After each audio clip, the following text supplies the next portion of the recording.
turn, 'cause you're here with us tonight. Everything's alright when you're here with Mike in the night. Mike it through the night, you're here with Mike in the night. Giving the world light when you're here with Mike in the night. Mike it through the night, you're here with Mike in the night. Sometimes things are just absurd, so let's just talk about the world, 'cause you're here with us tonight.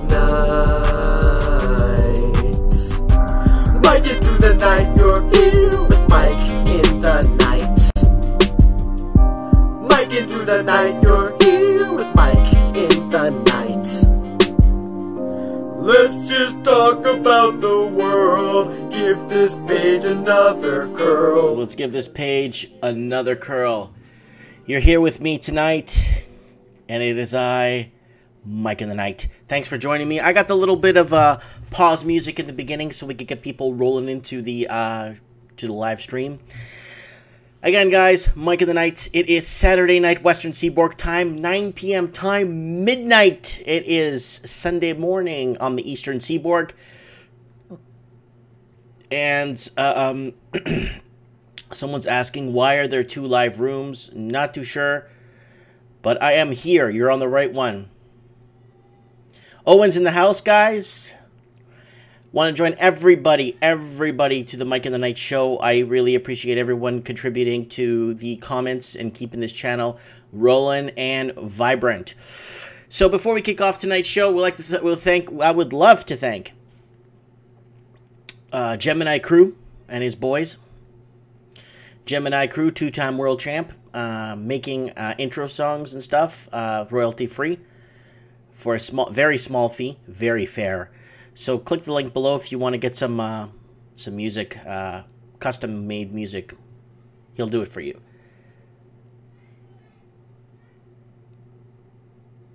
So people are in the comment section flooding. Yeah, real estate's going on fire. We got a few real estate stories for tonight, guys. Not too much, but we got to cover a few things. Midterms are coming up. A couple other things happening in the cycle of the worlds that we like to call our world. So we're going to unite all the English-speaking countries. Let's get all the English-speaking countries to how do you say, dive in to what is going on and give their perspectives from all over the world, because we're seeing the patterns happening, and the patterns are pretty much straightforward. And it's happening in every English-speaking country, whether it's housing, whether it's jobs, whether it's economy, whether it is anything. Steve the plumber in the house, people in the house here. So I would, before we kick off, I got a Google Chrome pop-up. Breaking news for this girl. Oh my God, did she find like $3,000? Oh my God, she found $3,000. So let's close this rude advertising. Let's kick off tonight's show with congratulating the Walking Journey. He is a great guy. 5,059 subs. Walking Journey. Congratulations, buddy. Felicidades, amigo. Muchas felicidades. Wow, he just reached 5,000 subs. I'm so proud of him. His old channel had like 8,000 subs, but then YouTube demonetized and delisted everything on him. Yeah, so Walking Journey. And let's move on to eBankU. I love this guy. He's been on our show a few times, from Japan, from Tokyo. He teaches from Japanese to English, phonics lessons. He puts a lot of time in his channel, guys. So check it out. Really good, really well made. Been on our show a few times. WapTech, I gotta plug WapTech. He's a really good guy. I like this guy a lot. Check him out. He's been taken down. He's got 151 subs now. He's been taken down, I don't know, like 30 times now in the last year. And he keeps coming back. So check out WapTech, guys. And before I kick off tonight's show, I want to talk about Sydney's hidden housing price sales. Really important, guys, because I pinned, I don't know why that one's on top, but I pinned a comment up top. And basically somebody commented and said, I have been watching your videos and I have been following your advice. I live in Sydney and have held off buying a house knowing the market will tank because of what you have shared. Thank you so much for what you do. And that's from Karen, and that's from Sydney. So I wanted to throw that out there, that I feel, I don't know, I just feel like I've accomplished something. I can go to bed tonight feeling like I've helped somebody, you know? And then I've been looking at buying houses in Sydney in the western suburbs since 2013. Thought it was ridiculous back then. Waited, started to think I had effed up bad, thinking I have. So basically, thought he got bought out. But discovered Mike Martin's and Martin Nord's channel. Sold my original house. Sold my original house, now sitting pretty. Got out at the perfect time. So that's it. A lot of people are commenting on this video. It's a really good one, guys. Sorry. It's Mike of the Night, guys. Enjoying the Burning the Midnight Oil with Mike Martins. And then that's it. Sydney's hidden housing prices. Sydney's hidden housing price sales. How does that make you feel when you're going to expend the most money on the most expensive asset you will ever own in your life? And you don't have any right to know what your neighbor sold his house for. And you don't have the right to know anything. You just sign on the dotted line like a good boy. And you pay your bills. That's exactly what's going on. This is exactly what's going on, guys. So let's just talk about the world, guys. I'm sorry if my yawning is contagious. I don't know why it's coming over me. And why it's coming over me. So this is really important, guys. We're headed into the midterm elections, and this affects every English-speaking, every country in the planet, and how the U.S. midterms work and why it matters to you guys. So let's take a peek at the video here on a bit of fake news here and see what they have to say. And they're gonna probably bash Trump as usual. Does it ever feel like Americans are constantly holding elections? USA! USA! It seems like a non-stop cycle of campaigns, fundraisers, speeches, and yes, commercials. So many commercials. In many countries, like Canada, federal elections typically happen every 4 or 5 years. But here in the U.S., they happen every 2 years, like clockwork. So what exactly are Americans voting for in a year like this one when they're not voting for president? Well, in November, specifically on Tuesday, November 6th, the U.S. will hold midterm elections, and the results could drastically change the course of politics in this country at a pretty turbulent time. Before we dive into what the midterms mean this year, they gotta put Donald Trump as the bully. We gotta put Donald Trump as the bully. If you saw this thing back here, let me back it up a bit for you guys here. See that? Yeah. They always have to, even Canada is so brainwashed. So let's continue here. Time. Before we dive into what the midterms mean this year, we need to understand why we're here at all. It's all about Congress.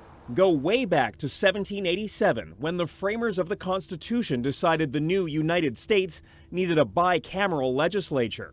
And that's what they got. The building behind me is the U.S. Capitol, which people commonly refer to as Congress. It's actually made up of 2 separate branches. There's the House of Representatives, which is the lower chamber, like Canada's House of Commons, and the Senate, which is the upper chamber. As spelled out in Article 1 of the U.S. Constitution, members of the House are elected to 2-year terms, senators are elected for 6 years.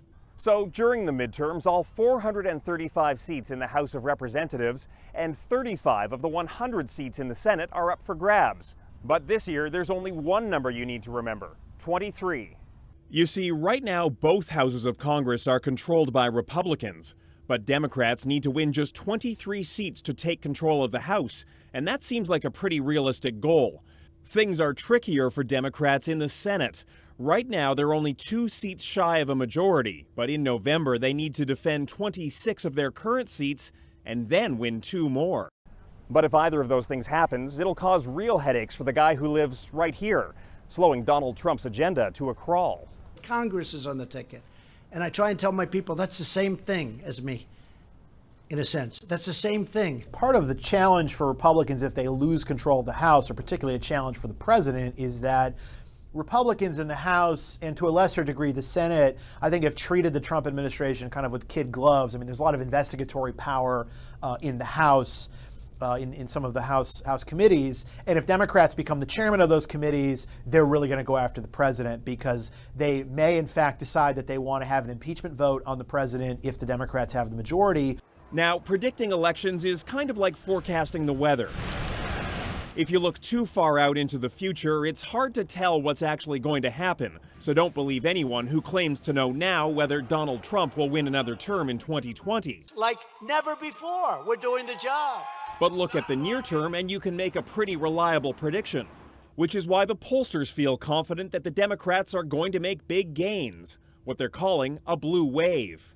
The midterm election can often be a reflection on the president, even though the president himself is not actually on the ballot. You can make numbers different ways. Remember being in elementary school when you'd get a report card halfway through the semester so your parents would know how you were doing? Thank you. Well, the midterms are kind of like that. Voters effectively use them to grade a president's performance at the halfway point in their term.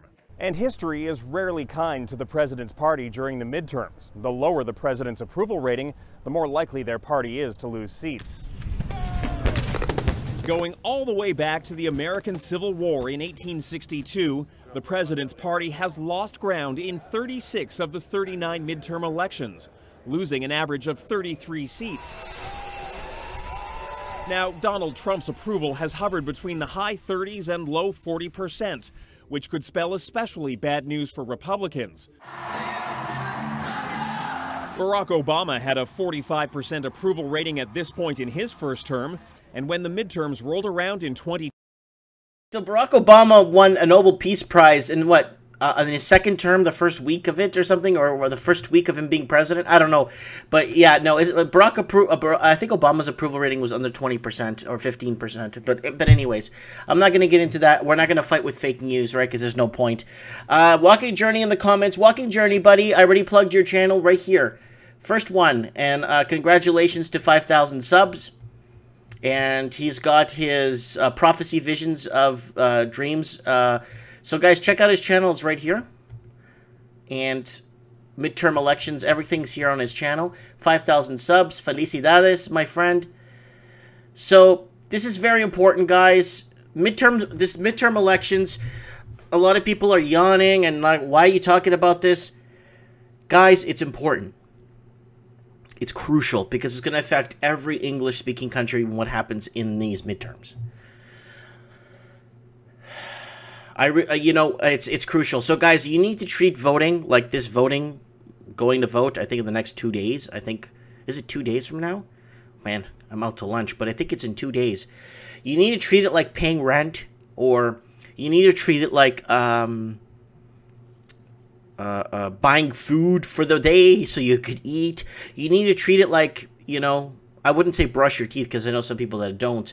You need to treat it like, like the most, like it's your wife's 10-year wedding anniversary, and you need to treat it as important as that. You need to go out and vote because this is crucial. This can make or break the English-speaking world going forward, right? So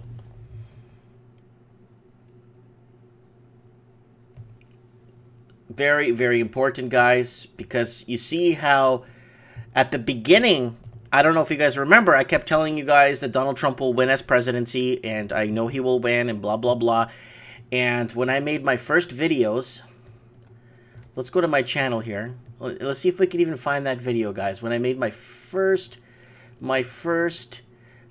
Donald Trump video when he went down to the wall and said he was running for U.S. presidency, everybody was laughing at him.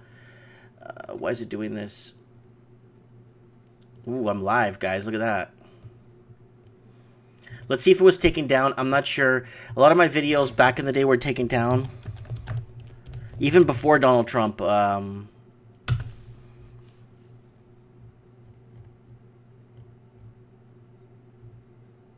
So here it is.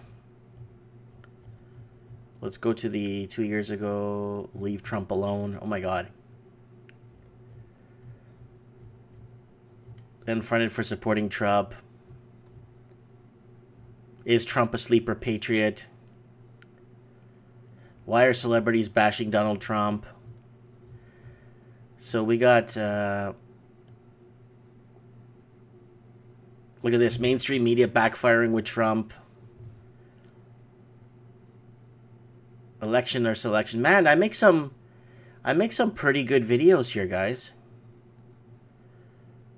Wow, I actually make some really good videos.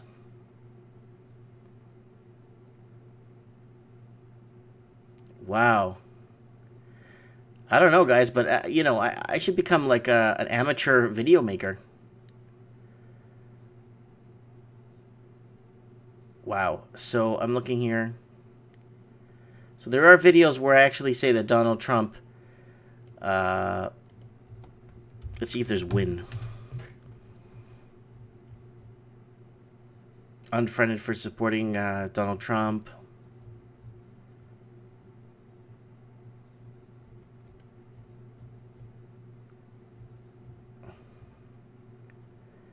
Yeah, so I did quite a few videos there. And everybody's here. President Trump loves President Trump. Some people dislike him. And a lot of people are really, really... Guys, you need to look past the person and look at the actions, you know. But anyways, go ahead out and vote. Go out and vote.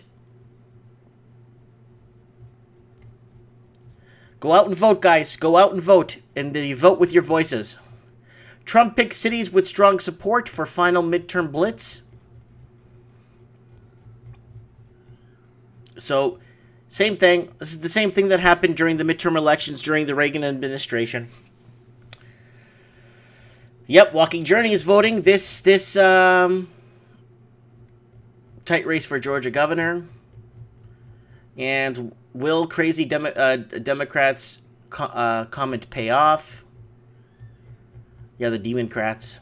They're more about... the Democrats are more about segregation and separating the country and dividing it. That's the way I'm seeing it. And I'm just telling you what I'm seeing. Look what's happened to California. Look what's happened to Oregon. Look what's happened to Washington State.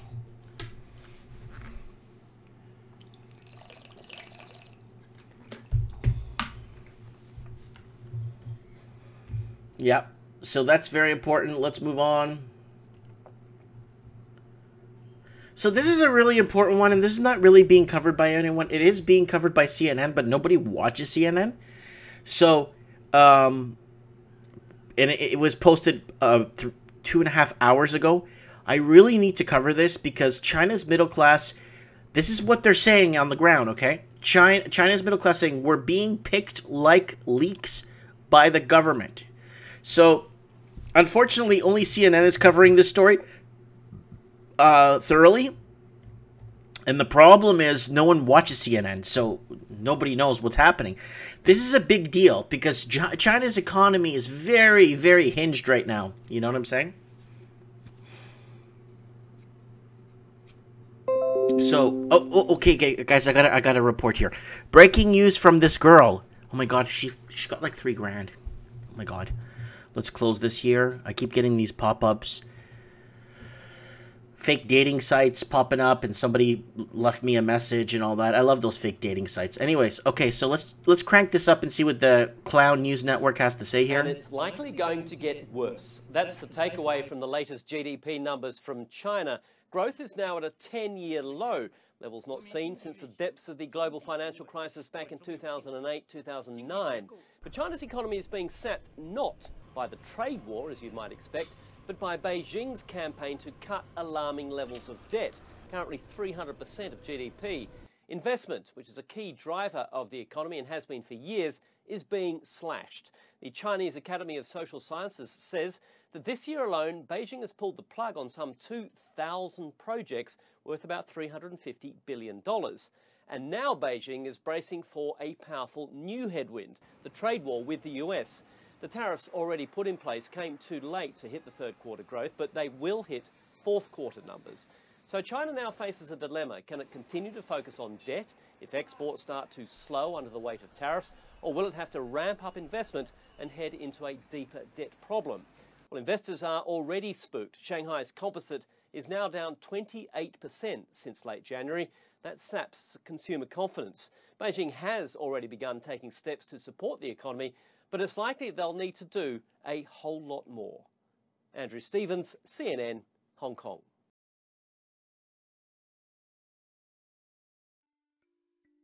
Okay, it wants to load another video. No one cares about this. Okay, no one cares about this. Okay, so anyways, so that's from the Counterfeit News Network here, CNN. So this is not good. This is not good for China, and we're gonna probably start seeing mass layoffs. Huge mass layoffs in China.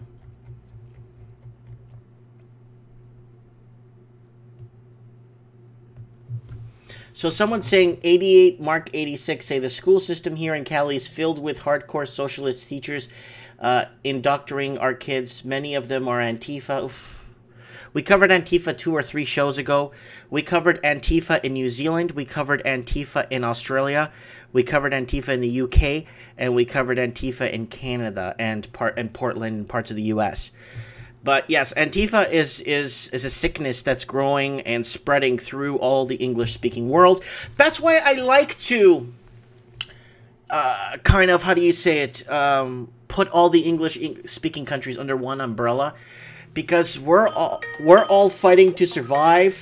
So we got my man Ants on the phone calling in. Mike, how's it going? Good. How are you? Doing well here. I'm here in Michigan, where I'm a real estate appraiser. Just chiming in about the elections next week. Yes. Thank you for calling in. I was going to actually hit you up because I was just talking about China. So let's go back to the elections here on my screen here.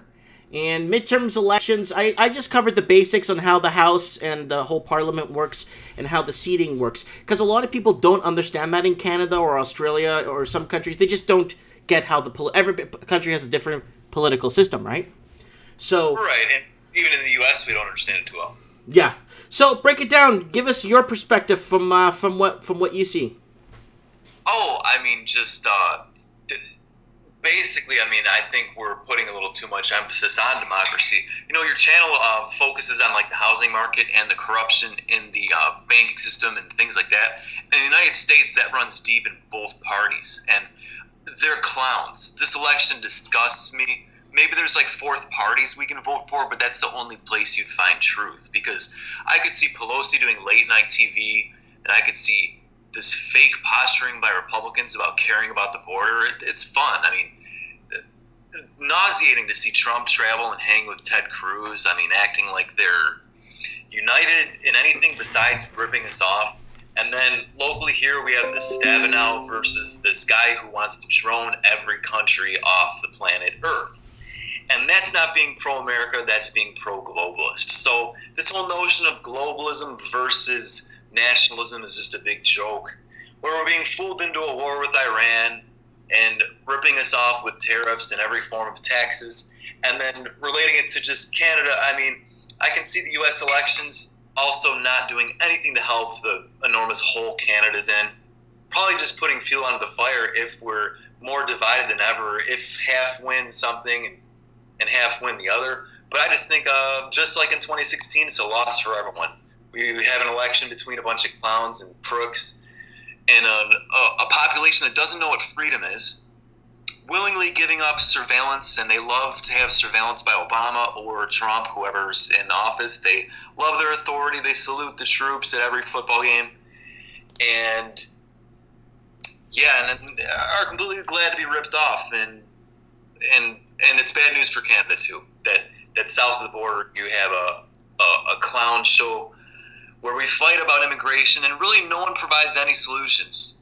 We all just debate on race and retarded things and talk about Latin America. Why are we collapsing the Latin American economy? Why are we letting Wall Street do it? why are we letting Venezuela fall apart to where Guatemalans can't go to Venezuela to live? Like, it's all these root causes that we're just not addressing. So what do you think about these things? Oh, there's a lot I think about. There's a lot you mentioned there. There's a lot of angles. I saw the video, a couple of videos that you sent me about, especially the one in Spain with the guy talking in Spanish. And looking at, you know, I'm going to be really frank with you. You know, you lend out $1 million to a country at, let's say, 2% juice, right? 3% juice, right? The country will never make enough to pay it back no matter what. So they give you more money. And it's the fact that you have to pay back the interest with it doesn't give you enough back in your macro funds that is distributed within these poorer countries. Don't have enough to pay it back ever. So if you look at the grander scheme of things and actually look at some of the numbers and some of the pitfalls and some of the losses a lot of these countries are dealing with, you'll start realizing and started to see, wait a minute, this country could never pay this debt back. And then the corporations come in and start stomping their stamps everywhere and globalizing everything. You know, isn't the province of Ontario also deeply in that hole? See, the province of Ontario, I think they are spending more, but here's the deal, okay? Canada has a special welfare system for provinces. BC gets to keep none of its federal money. It all goes to Quebec. Alberta never keeps any of its money, so it doesn't get funding for things. It goes all to Quebec.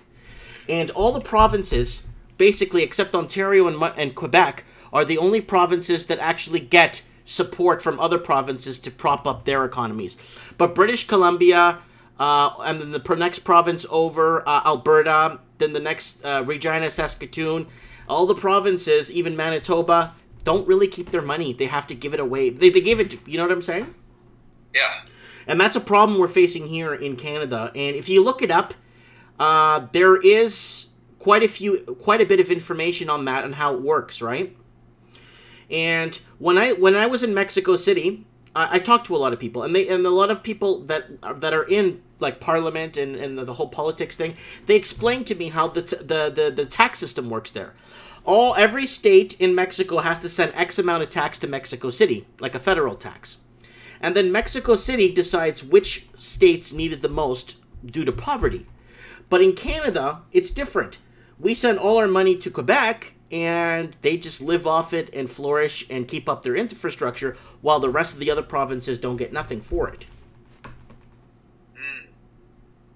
So that's kind of bizarre. I know it's bizarre, but how does it work in the United States? I know you guys have a federal. So how is the money distributed within each? Like, how does it work in the United States? Specifically on wealth like federal distribution levels, yeah. Like, how much does Detroit, your state, get back in support from help of other states or richer states or stronger states? Does that work like that? Well, I don't have specifics, but I think the South is generally poorer and carried more by welfare. And like the poorest, you lived in Miami. There's a ton of welfare people living off welfare system there, and you go to California. Yeah, so I don't have the specifics, but I'm talking about state by state. Does North Carolina do well because South Carolina tourism and they support each other? Does California do well because and then it does so well it could help Nevada a bit? You know what I'm saying? Right. Yeah, I just think the North kind of carries the South in a lot of ways. Ton of welfare, and a lot of it's racial too. Mm-hmm. Like Section 8, right? Yeah. Okay. Yeah, that's very generally speaking. Mm-hmm. If you were to go to the bottom of Alabama, you'd see a ton more assistance than people in Metro Detroit, in the suburbs of Detroit. I mean. Yeah. Interesting. Yeah. And then just, just back to the election, I think it's a perfect distraction, as well as I really thought Kavanaugh was the perfect distraction from a crashing stock market. And literally it was within days of finalizing that BS news, they could let us hear the news that, wait, we're not growing like we're being told by both political sides. Because until a couple weeks ago, the whole narrative was which side gets to take credit for the economic boom, the Democrats or the Republicans. And if you looked at any free market notion of, unless you were like Keynesianism and drinking the Kool-Aid, you'd wonder what economic boom are they talking about. So I think the democracy is a great distraction, and it could distract us from another crash soon. So do you think they're kind of bringing this into, let me tell you something. With this election, I'm not seeing anything at all on Facebook. I'm just seeing a lot of Democrat stuff. I'm not saying anything for Republican anymore. Last election 2 years ago, all you saw was back and forth bickering between the two parties. Now, all I'm seeing on Facebook, on YouTube, mostly, all I'm seeing is vote Democrat everywhere. That's all I'm seeing. Ooh, but if you look at Democrats get on TV like Pelosi, I mean, yeah, there's a little following there with like late night people like, oh, she's nice, her personality, but when you get to within the Democrats, within the liberals, they're wondering, wait, what has this lady done for us? And there's a lot of disenfranchisement.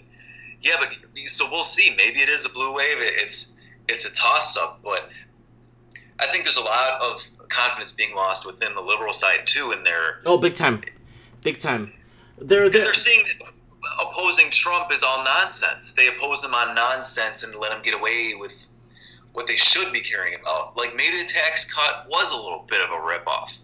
And no one cares about tariffs. I mean, Democrats applauded him, like, thank you. It's like, yeah, you can't collapse the Chinese economy without taking down emerging markets. Did you notice that one? That China tracks Argentina's market.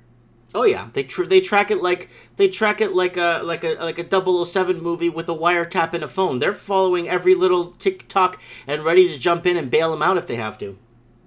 Right, and we're ignoring global trade patterns. So what do we say? On the news it says, oh, well, they're going to ramp up production in Vietnam because we're starting a trade war and it's going to be cheaper to do stuff in Southeast Asia. It's like, wait a minute. If there's really a cratering of the Chinese banking system, what do you think it does contagion-wise into the rest of Asia? So it's just, we have clownage on TV when we talk about trade.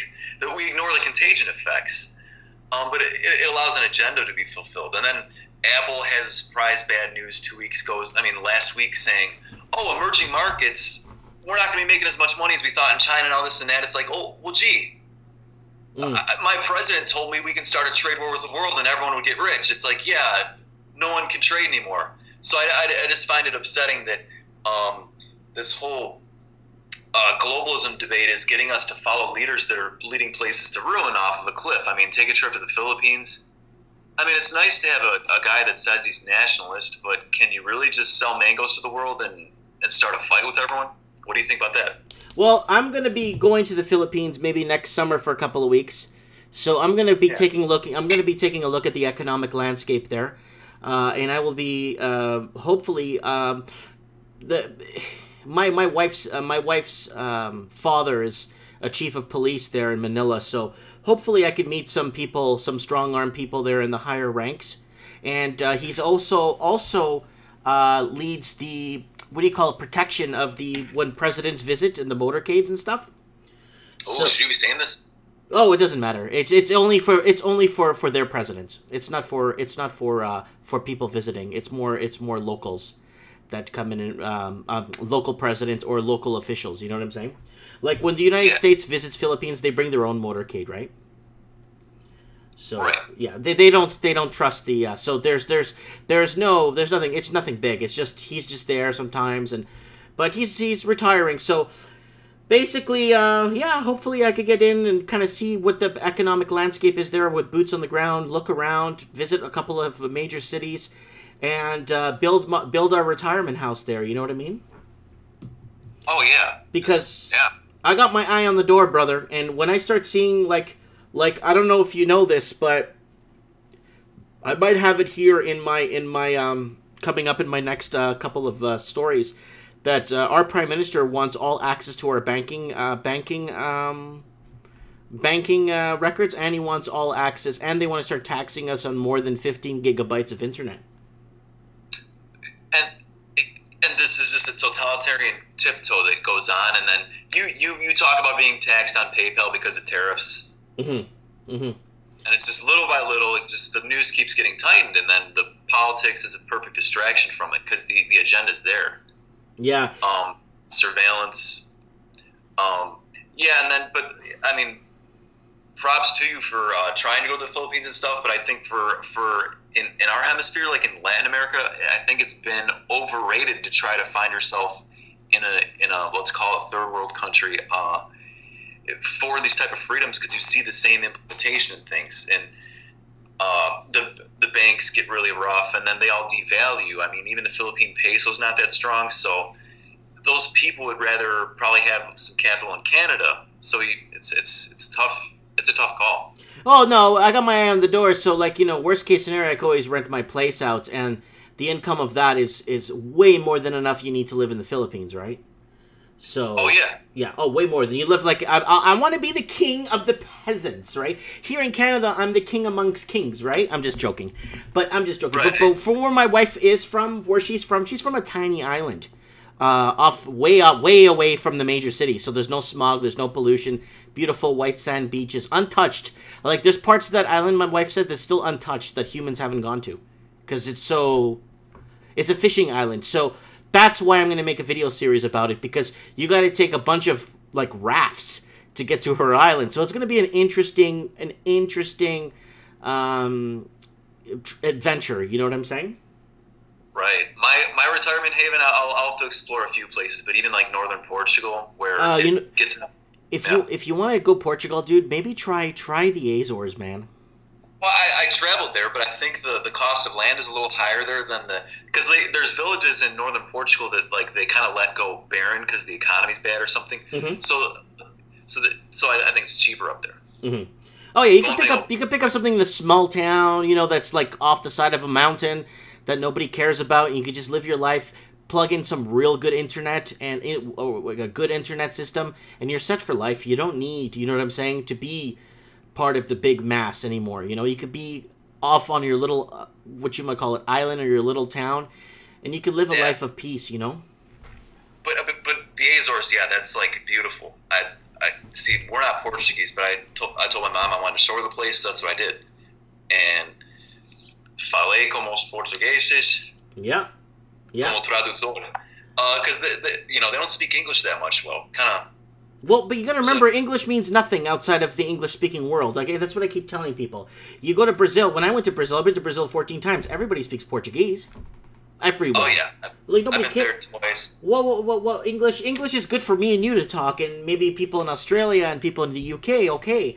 But when you go to countries, they have their own country. They have their own life, their own religion, their own, you know what I mean, their own creeds, their own... If we spoke Chinese, I think we'd understand the Chinese market better, and then these bubbles wouldn't happen, and we'd have more transparency, too.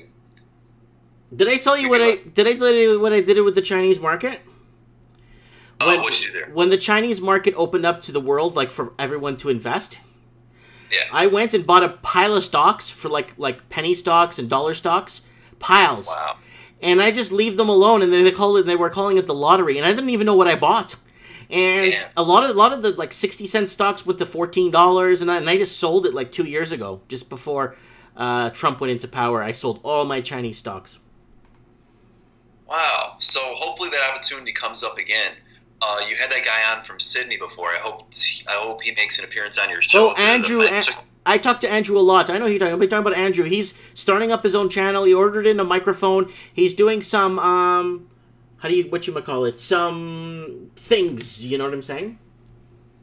Right. Yeah, so hopefully he'll get his channel up and running, because he's really good at what he talks about, and he's giving me some pointers on the markets.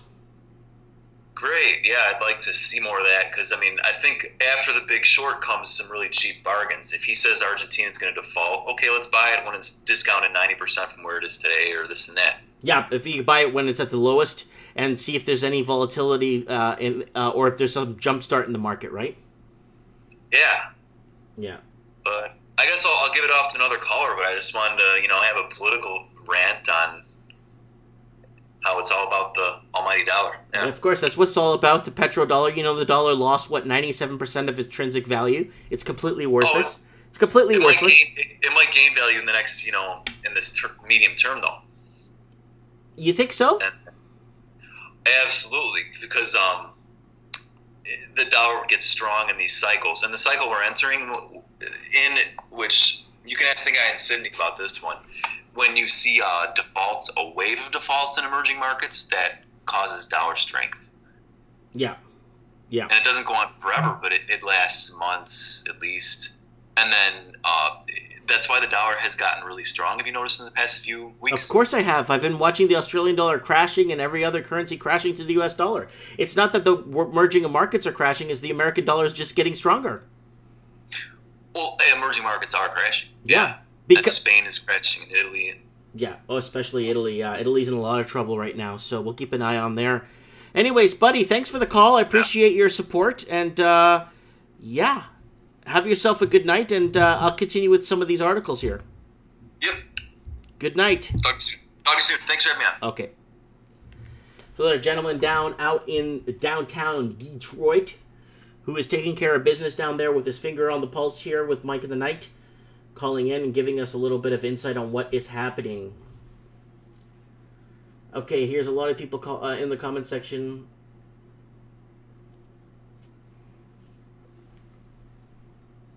Okay, a lot of people talking about the crashing dollars right now in the comment section. So if you're just tuning in, you could scream back to the beginning of the show.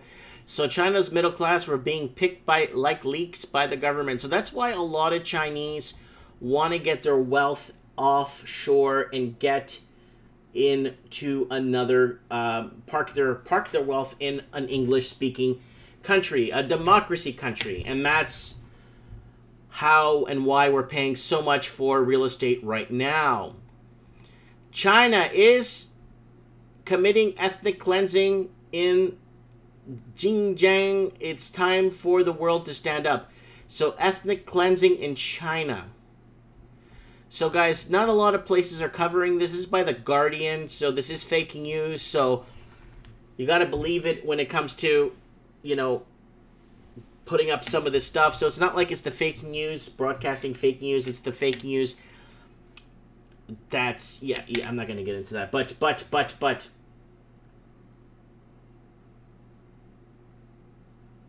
So anyways, people in the comment section going nuts.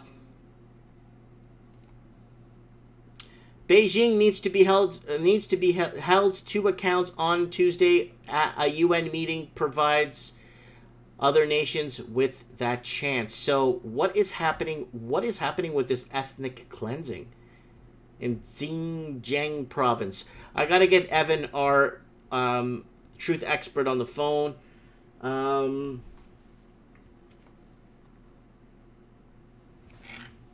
So 88 Mark 86 is saying, dang, are you moving to Cali? And then Buddy's saying, I'm moving to Las Vegas. Everyone's moving to Nevada right now from California and Arizona and Salt Lake City, Utah. So what is happening, guys, in with this ethnic cleansing? Like, what are they doing? Because this is long article here, and I kind of want to know. So let's find out. Now is the time to act on China's human rights abuses in Xinjiang province. China's efforts to destroy the ethnic Uyghur identity through mass internment camps in mass militarized survey. What the hell is this? Detention of Uyghurs must end, the UN tells China amid claims of prison camps. So it's like a race. Let's look them up. Let's see what our fake Wikipedia encyclopedia has to say about this. Let's open this up.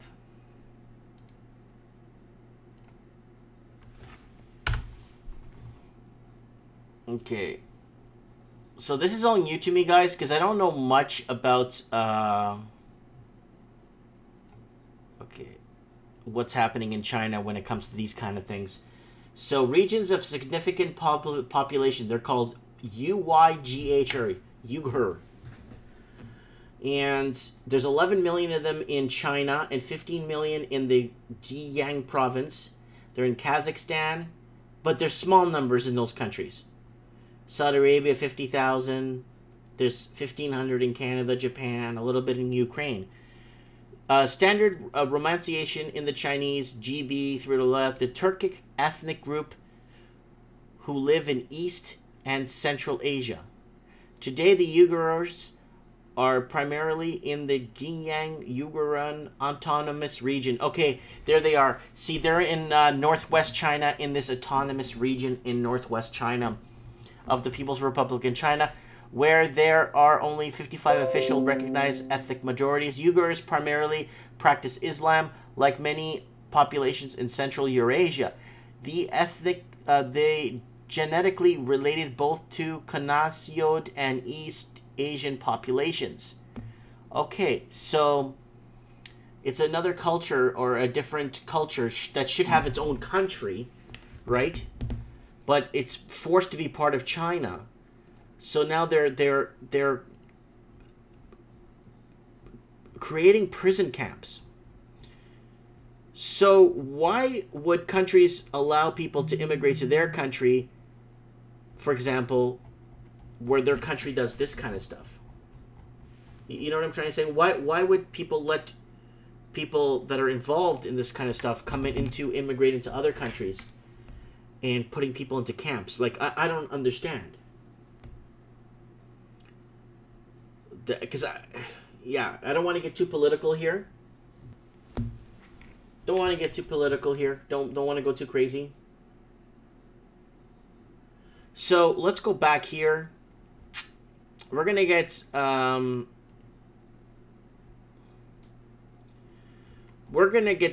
on this one here. Countries afraid of standing up to China on their own can't speak out in 6th of November of the UN platform known as the Universal Periodic Review, where all countries equally take turns to be scrutinized by their peers about every 4 years. The UPR and the UN member states commitment to promoting and protecting human rights, but they're more pragmatically, it gives governments a shield to protect themselves when speaking up. So far, governments have been slow to react to the human rights disaster in China's far western Xinjiang region. Its sheer scale demand immediate international action. An estimated 1 million Uyghurs and other Muslims minorities are believed to be held in extra-legal detention centers in Xinjiang because of the ethno-religious identity, with torture and ill treatment of rife in the camps. Guys, this is pretty bad. But why is this happening? And detention centers and prison camps.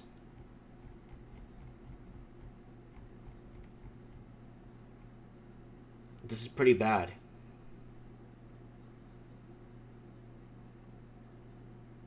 Yeah.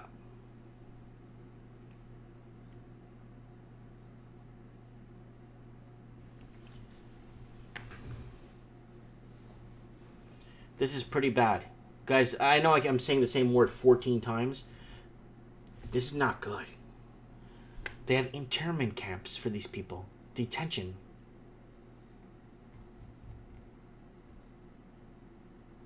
This is... Yeah. So this is who they are. I'll probably get... I don't know, working on it. Are you home? Working on it. Are you home? Can you call me?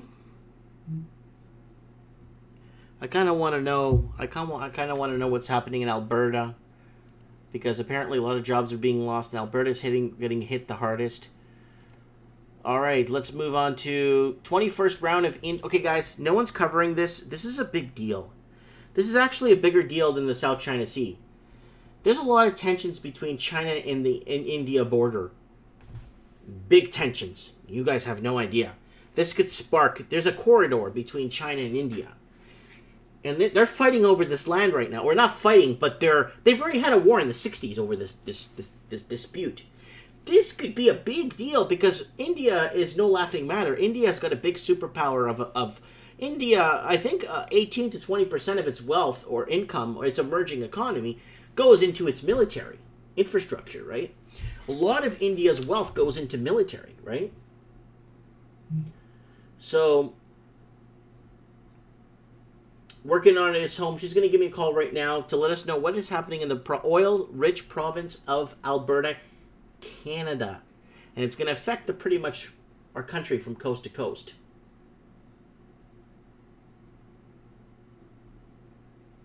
Someone's saying most people are buying organs from the West. Ooh, that's scary. That is scary.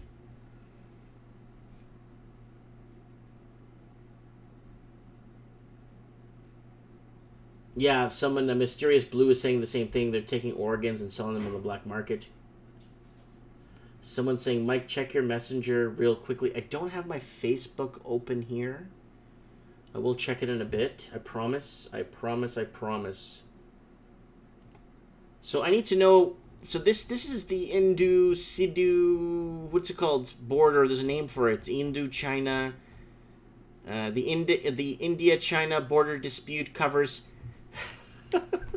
3,488 kilometer line of actual control. That's 2,890 miles.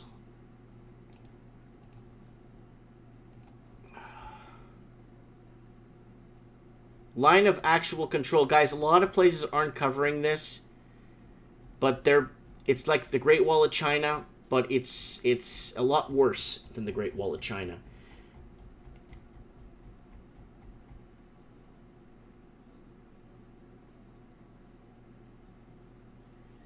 So here goes. In the India-China border, trade through Lingpingkou Pass stands over RS6 core this year. So this is, like I said, this is business transactions worth over rupees 6.55 core took place between India and China this year through the border pass. Total business transacted between the two countries through the border this year, of which impacts by India traders stood.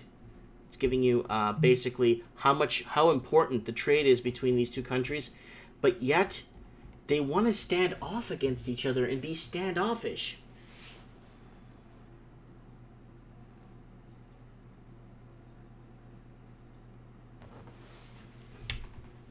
So someone's saying it's, dude, this is not true. I'm not sure if he's talking about this India-China dispute. I'm not too sure if that's what he means. Okay, we got working on it here.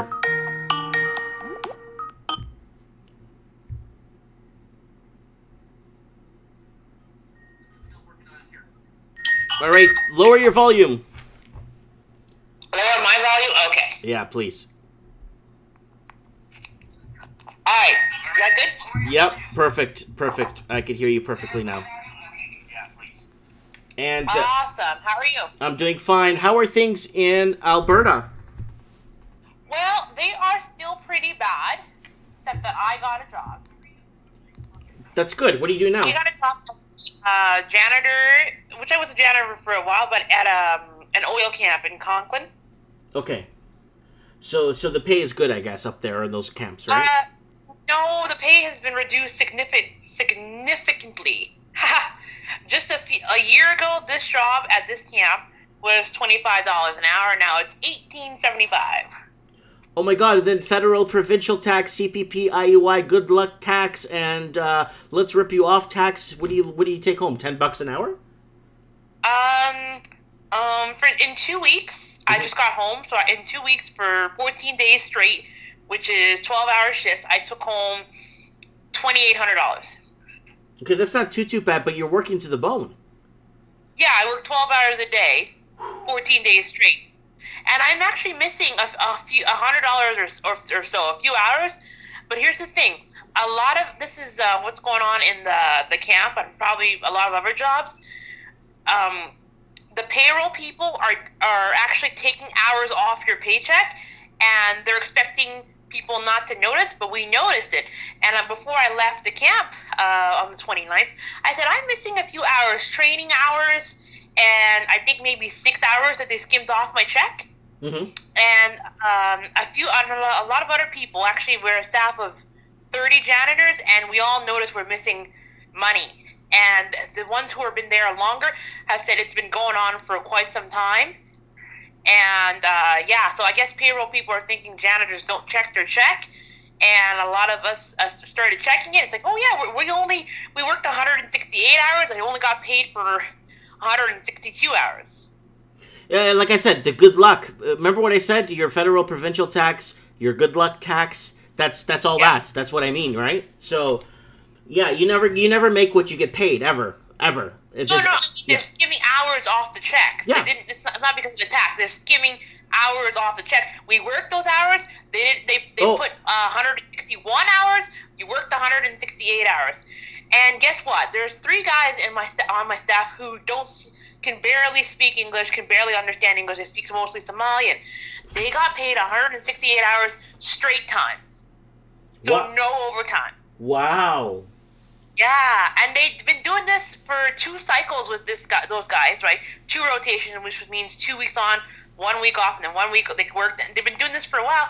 So one of the other Somalian girls who speaks perfect English, and another Somalian guy who speaks perfect English because he's been a bus driver for years, so he understands what's going on. He took their paychecks and explained to them that you're getting ripped off. So then, I think we had a huge meeting, and guess the entire room of the meeting was African people and 2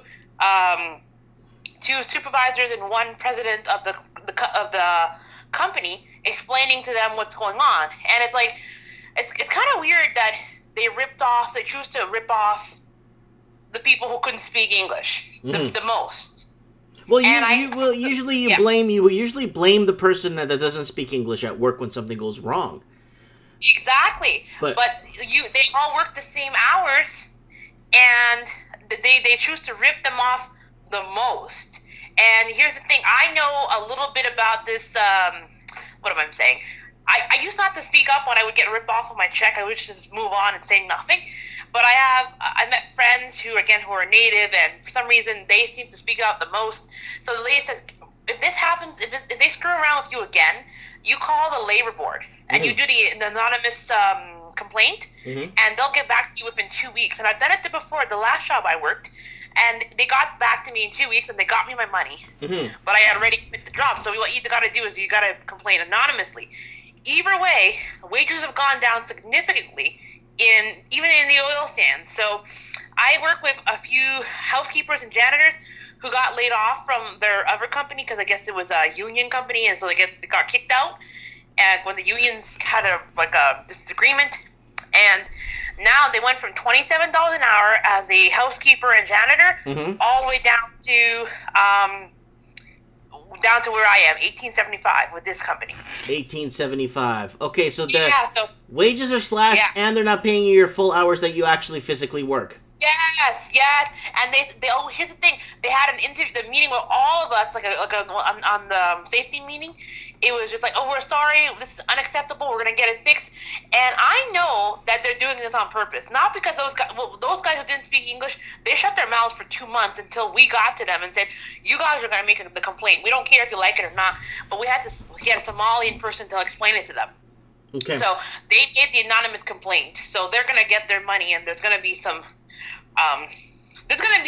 some disagreement, but some issue going on with Horizon. Sorry, I won't tell you the name. And what else is it? So for me, considering where I was coming from, leaving Edmonton, $4,600 a month is what I'm going to be clearing. That's pretty good. Yeah, you could, but you got to be really smart with that. That's the thing. It's not how much you make. Remember, I told you this 30 times. It's not how much you make, it's how much you spend. And guess what? I totally got that. I picked up a Dave Ramsey book at the library, even though I can't pay off my car in cash yet. But I'm breaking my lease because my landlord wouldn't let me transfer my lease for some reason. I found someone who wants to take over it with her and her kids. They want to take over the lease. Landlord's like, you can't do a lease transfer. I'm like, why is that? Because your name's on the lease. I'm like, well, I can't afford this place. I didn't tell her I had a new job. Can't afford it. Circumstances are arising. She's like, well, if you break your lease, it's going to cost you $1,800. So I'm like, okay. And then she says, we're going to take you to collections if you don't pay it all up in front. I'm like, well, you're probably going to take me to collections. But and your credit will be ruined, by the way. I'm like, no. So long as I pay $10 a month or whatever, it's going to be gone. So she wouldn't work with me at all. Even in this economy, she wouldn't work with me at all. I found someone to take it over, and so I'm not hurt at all. But she said, no, there's a management company. I'm leasing with. And I used to have a roommate, but she skipped out because she can't pay a damn thing. Mm-hmm. And I'm still kind of friendly with her because I know she had a lot of issues. But I knew that a while ago. But she paid part of the rent and then took off the next month. So this is all on me, the rent that I have. So today since I've been back, I've just been looking at new places. And this is an economy here in Edmonton and even the outskirts where everybody has a roommate. Question. So you work on the camp. Maybe, can you live on site there for maybe 6 months or until the season's over, and then maybe save up enough to open a small business or something? Or I don't think you can live. You can't live there because when it's time to go home, you go home. Because I work 3 weeks out of the month, and I'm home for 1 week. I get it. Okay, so when you get home, so is there any way you could do some sort of a co-op thingy where you could just live 1 week out of the month somewhere? I mean, is it cheaper to stay in a hotel, like a low-end hotel? Actually, I met a few people who have kind of really opened my eyes to this. This guy's been working camps for 6 years, and he stays in a hostel here in Edmonton. His hostel, It's okay. Hostel is actually, what do you say, $40 a day, and he's only home for 7 days out of the month. But he's an older guy, 55-ish. He's like, I am out of the country at least 4 or 5 times in a year because he has a house paid off in Montreal, right? Okay. For 6 years at camp, his house is paid off in Montreal, so he stays in Edmonton because it's more convenient than flying to Montreal because that's like $700-800, right? So he pays $40 a day in the hostel, but I'm still a little bit in the state of mind where I want something comfortable and set. So there's weekly rentals where maybe I can get something weekly, but sometimes you don't always get what you want weekly. There is a huge flood in the rental market right now where, like, I just saw 2 places where it was between $500 and $650, all utilities included, furniture included. Really? For a month. Yes. Oh, that's a bargain then. Areas. That's a bargain. So if you could get that and get out where you're at. I'm watching a video of you here. Your labor job in Edmonton area. Is that the place? Is this the place you're talking about here in the background that you're in? This is the place. This is the place where I quit after the second day. Mm-hmm. I quit after the second day, and I got the labor board on the task where a friend of mine said to me, you know what, complain to the labor board. So I did, and when I did anonymously online, it told me it was going to take me 5 months before I heard anything. Yeah. They called me back within less than 2 weeks, and they said, check your paycheck, make sure you got your money. And I finally checked. I said, I'm missing 2 hours. They got me my money. And they also spoke to that company about their standards of working, where you have to make sure you give someone who's working 12 hours a day straight, they need 3 breaks, 2 15 minutes and 1 half an hour. That's about the law. Mm-hmm. So I don't know what's going to happen to their credit rating or their bureau, but I went on Better Business Bureau and I made a complaint there too that they have poor business practices. They'll tell you to your face, there's no breaks in construction. So, but doesn't the human being, like, do construction workers have different bones than the other workers?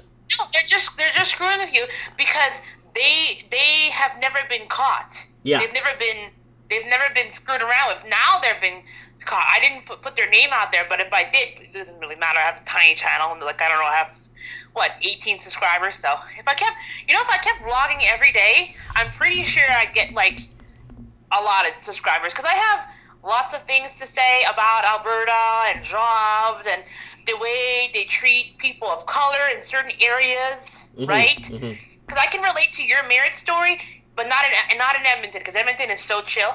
I can relate to that in Saskatchewan.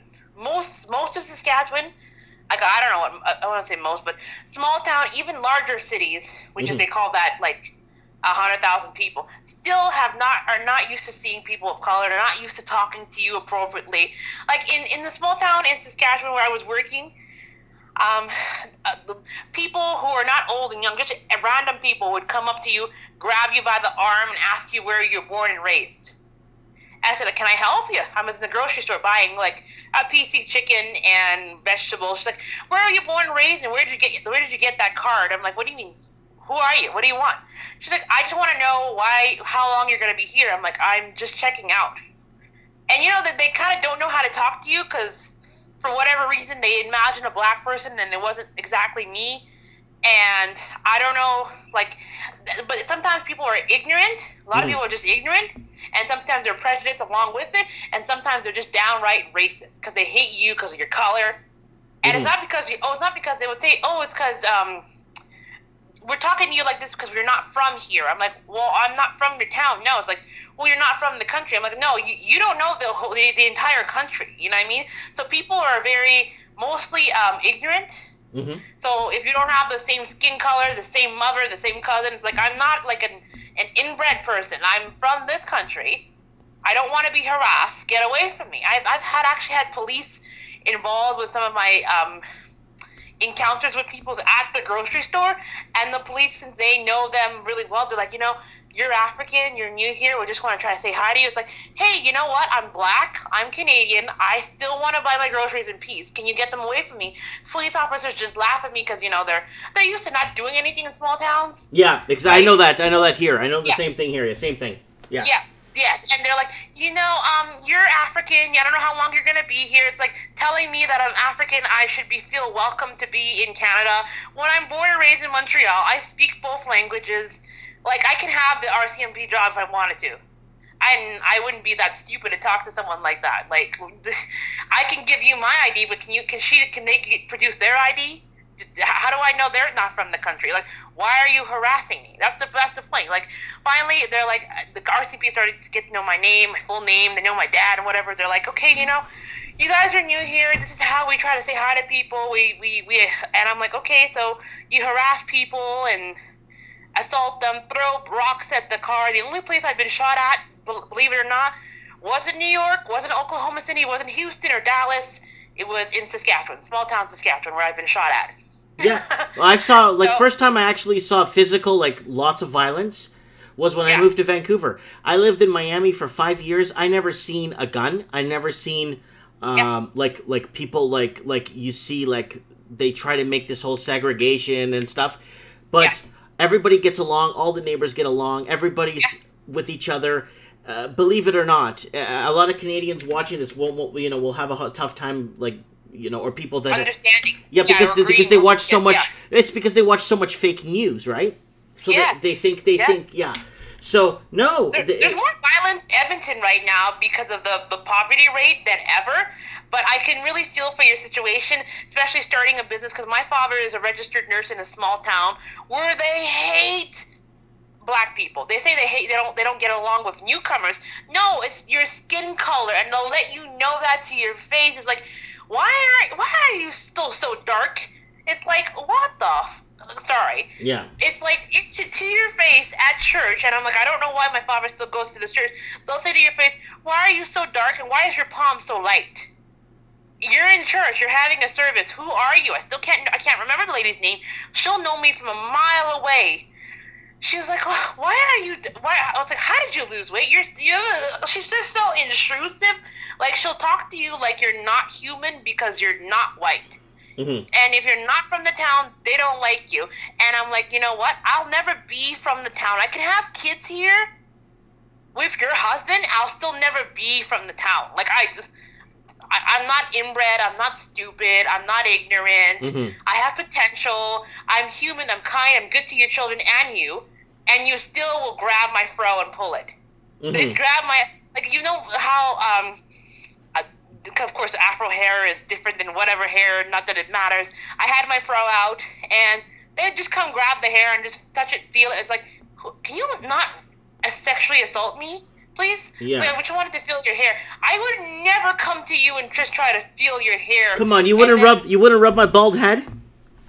I wouldn't do it because I have I'm more joking. experience with mankind than Saskatchewan people. I'm just They're kidding. just so used to their cows, and as much as I like conservatism, but it's just when it comes to Saskatchewan, oh my god, these people they're in the 1900s. Yeah, You know. That's why when people ask me, "What are you? Are you from Eritrea?" No, I'm Portuguese. I'm a Portuguese man.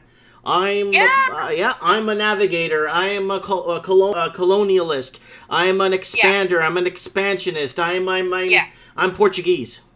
Yeah, you know what's funny about the thing about Canada? I know I'm going off track. Canada and the U.S. You're allowed to say you're American in the U.S. Over here, it's like, oh, what are you? I'm Canadian. Where are you from? I'm from Montreal. Where are you really from? Yeah, I get where you're coming from because you know what it is. You see, in America, when I was in America, you talk to an Arab guy, you ask him, where you from? I'm American. You talk to a Jamaican guy, because one of my best friends from Jamaica that lives in West Palm Beach, his name is Tony, and I would ask him, Tony, where you from? He's like, I'm American. But he was born and raised in Jamaica, but he's an American. But you come to Canada, what are you? I'm Italian. What are you? I'm French. What are you? I'm German. They're never Canadian. Yes, but I feel like you and the way you look and the way I look and the way your wife looks will never be that. Mm-hmm. It's all, I think it is skin in the small towns. We're never allowed to be that. But you know what? I've accepted it, actually. I'm like, you know what? That's okay. But you know what's funny? When I was living in the States, they called me an American. I had a TD visa. I didn't have a TN. My dad had a TN. I had a TD. So I couldn't just work on mine. That's the only difference. And they say, they invite us to July 4th parties, and they would say, aren't you happy to be American? I'm like, it sounds so cool. But here's the thing. In Montreal, I feel like we're all Quebecers. We have that closeness. Mm-hmm. I know because it's more of a European touch. Yes, and that's what that's the most thing I love, because I have friends I've known seriously since pre-K. They still don't know what my heritage is. They know Rhoda. Mm-hmm. They know Rhoda. They know Rhoda Americu. They don't even know where their last name is from. They don't care. They know she's cool. She's funny. She's active. She's doing this. She's doing that. She does her best, and she likes to eat. That's what they know about me, and they know me since I was in pre-K. In Saskatchewan, especially, heritage. Why are you here, and how long do you plan on being here? It's like, mind your own business. Mm-hmm. Unless a police officer comes and cards me, which has never happened to me ever, mm-hmm. in any country, in anywhere, anyway, if they come card you, I'll card them, and I'll give them my card, but I'm not gonna. It's like, when they ask for a card, it's like, papers, please, papers. Yeah, but it's never happened to me. I've only been so annoyed that I had to call the cops on people. So I don't know what your cops do in Merritt. Probably the same thing as the Saskatchewan. Nothing. Yeah, they don't even see them. So it's a really good thing. It's a good thing in a way where it's I've accepted it's how the town works here. I accepted, I try to bring something here a little bit different. I try to, but but don't try to stress yourself to like change the city.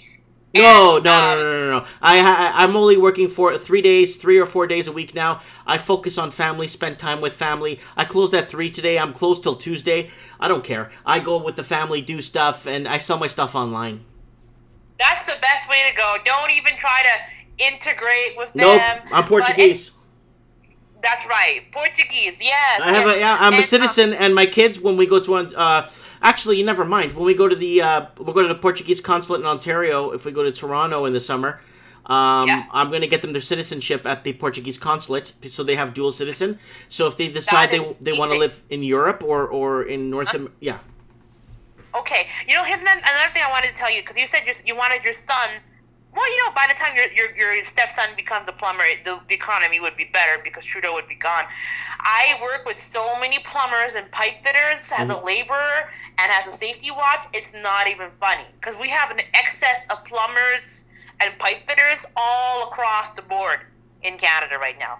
But that's because our economy is up. But by the time your 16-year-old son gets to become a full trade person, it'll be better. So I can't say not to do that. But for me, I looked into electrician a while ago. I want him to get into something like, I'm going to force him into a trade first, do it for a few years, and then make his mind up. I'm not one of those parents, go live your dream and go smoke pot and couch surf for 20 years, and then find out when you're 40 what you're going to do with your life. No way.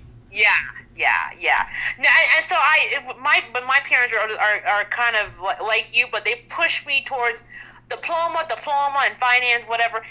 And I regret doing it because I felt like I didn't have a knowledge of anything else other than that.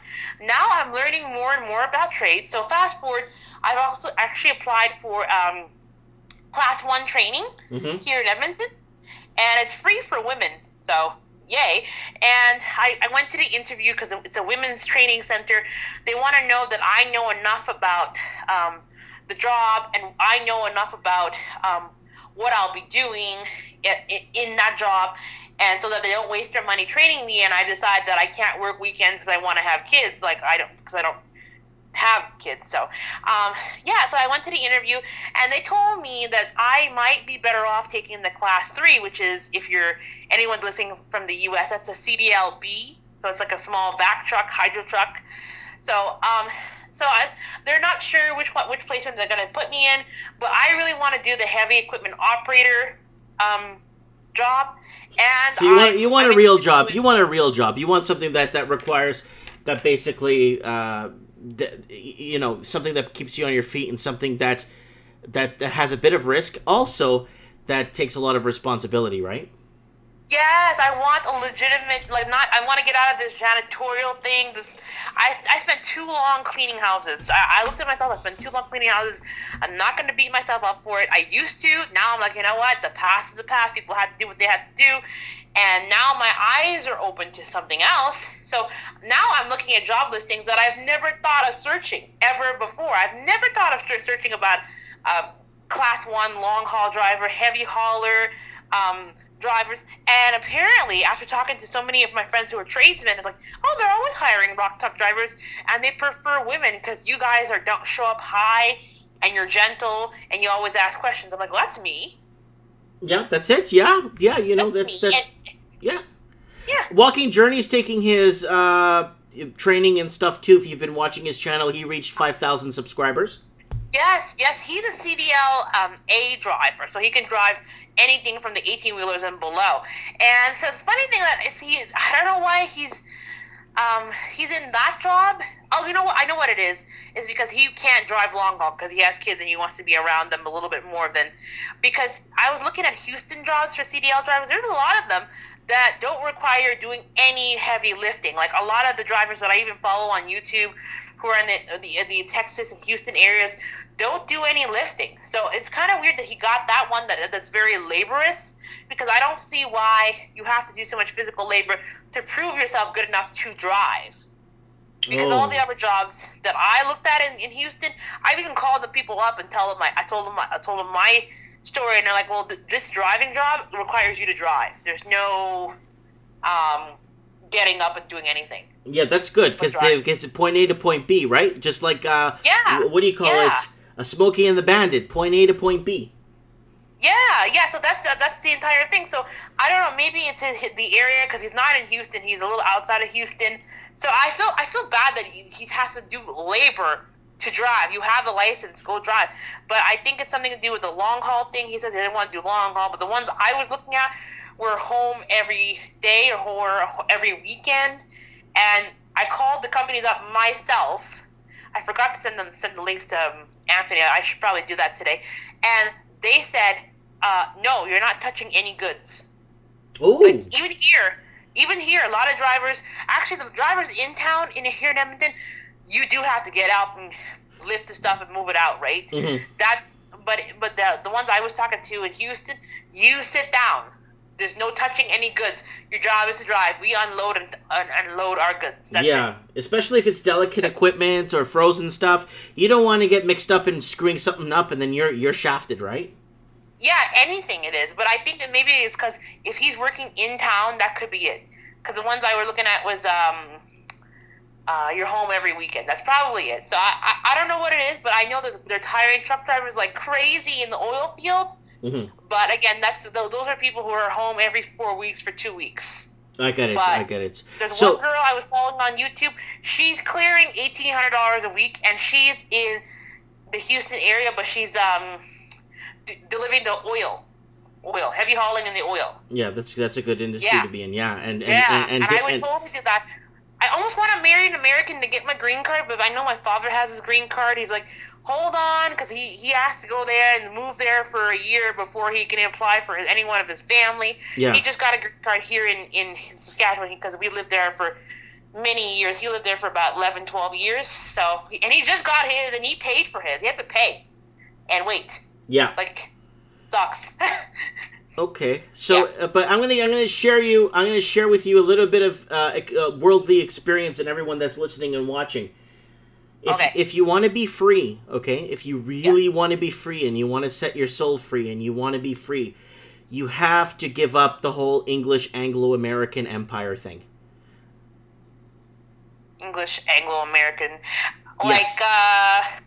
Like, for example, if you denounced the whole English thing, everything you learned, and let's say you moved to Argentina and you learned Spanish, your whole life will change overnight. It's all about family after, and it's different. You have different priorities in life as opposed to just this rat race that the English American Anglo Empire is. I know that because in Montreal itself, people aren't worried about working overtime. We never had the overtime jobs anyways. We never had that anyways. We never had good paying jobs. The ones who had good paying jobs, their husbands were in Alberta with that type of work. So in Montreal is very laid back. It's all about music and jazz clubs and food and food festivals, and I feel like it does have that European touch where most people aren't worried about the second job, the truck, the new house, the fancy, beautiful house. We do have a lot of fancy, beautiful houses, by the way, in Montreal. I know I watched an episode of Mike and Knight when you're talking about the Montreal housing thing. That's probably just Chinese people jumping from Toronto to Montreal. But Montreal people, I know people with bachelor's degrees in accounting. They are making $14 an hour at Air Canada. Whoa! $14. Yep. Wow. Yep. I know registered nurses who can't even get overtime. And I'm like, why is it that they keep posting for nursing jobs? And I'm like, they said something about the government regulations saying that they have to try to hire someone. I don't know what it is. But they can't get overtime, so they're making only $58,000 a year. No, they moved to Florida, and they make $55,000 a year, and it's some of the states are work free. You pay less tax than you do in Canada, and you probably get all benefits because you're a nurse down in Florida, and a house is $150,000. Yes, but guess what? Because if you studied nursing in French, you have a hard time leaving the country. You have a hard time leaving to Ontario. Yeah, I know what you're saying. So I have friends who studied nursing in French, and that's their downfall because they can't even leave to Ontario. Thank God my father studied nursing in English. Yeah, that's but he's like the only reason I took nursing and got his master's degree in nursing. I never heard of McGill. I know McGill. Yeah. Yeah, he went and got a master's in McGill. That's like, prestige. That's very prestige university, by the way. Yes. People watching this in McGill is a very high end. It's like the Yale of Canada. Yes. And all people from all across the world want to go to McGill University. The only reason he went to McGill is because that was the only English-speaking nursing school in Montreal, and he knew that if he wants freedom, he needs to leave Montreal. Yes. And even just to go to Ontario, they won't take you if you got a nursing degree in French. It's hard. But for some reason, we'll take doctors from Iran who studied in their language, but guess what? We won't take them in the big cities. We'll take them in the small towns like Fort McMurray, Lloydminster, little places like Regina. We'll take them there, and that's where all the healthcare is disgusting, by the way. That's where you go to die. If something happened to you, you had to go see a doctor at Fort McMurray, oh my God. You almost want to write the person's will right away because they have the foreign doctors who studied in Iran, Pakistan, blah, blah, blah, and they have this contract where you have to stay in this small shit town for 5 years before we can let you go back before we can prove that your skills are good enough that you can move to Toronto. And they usually don't leave because their skills are not good enough. Hey, if you don't mind on your channel, because you're going to get more subscribers, and plugging you here, there's a Walking Journey commenting there. If you don't mind, maybe doing some, maybe give us some landscape views of how oil field looks like, kind of what you don't have to, I'm not telling you to go undercover and do films. I would. No, I'm just talking about some of the landscapes, some of the areas you're in, what you've been up to, and how work is. Oh yeah. I mean, I don't mind videotaping. I know our policy in work is not to videotape anyone else, but me and my friends were videotaping. We're on Snapchat. Not my friends, my coworkers were videotaping, and I told a few of my coworkers that I have my own channel, and they're like, "Oh, you have your own YouTube channel?" I'm like, yeah. It's like, Rhoda, you're made to speak to people. Yeah. Because whenever I do make a video, I do get a whole bunch of comments. I was just showing off my lifting, and I was lifting really, really like stupid light weights. Like all of those lifts were like a warm-up lift to me, and it was my first time editing a video. My editing videos suck, but I'd love to do that. I can show you like what I'm doing and like a short clip of where I am, because I actually work 12 hours a day, but I only really work 4 to 6 hours total, like, of work, and it's pretty cool.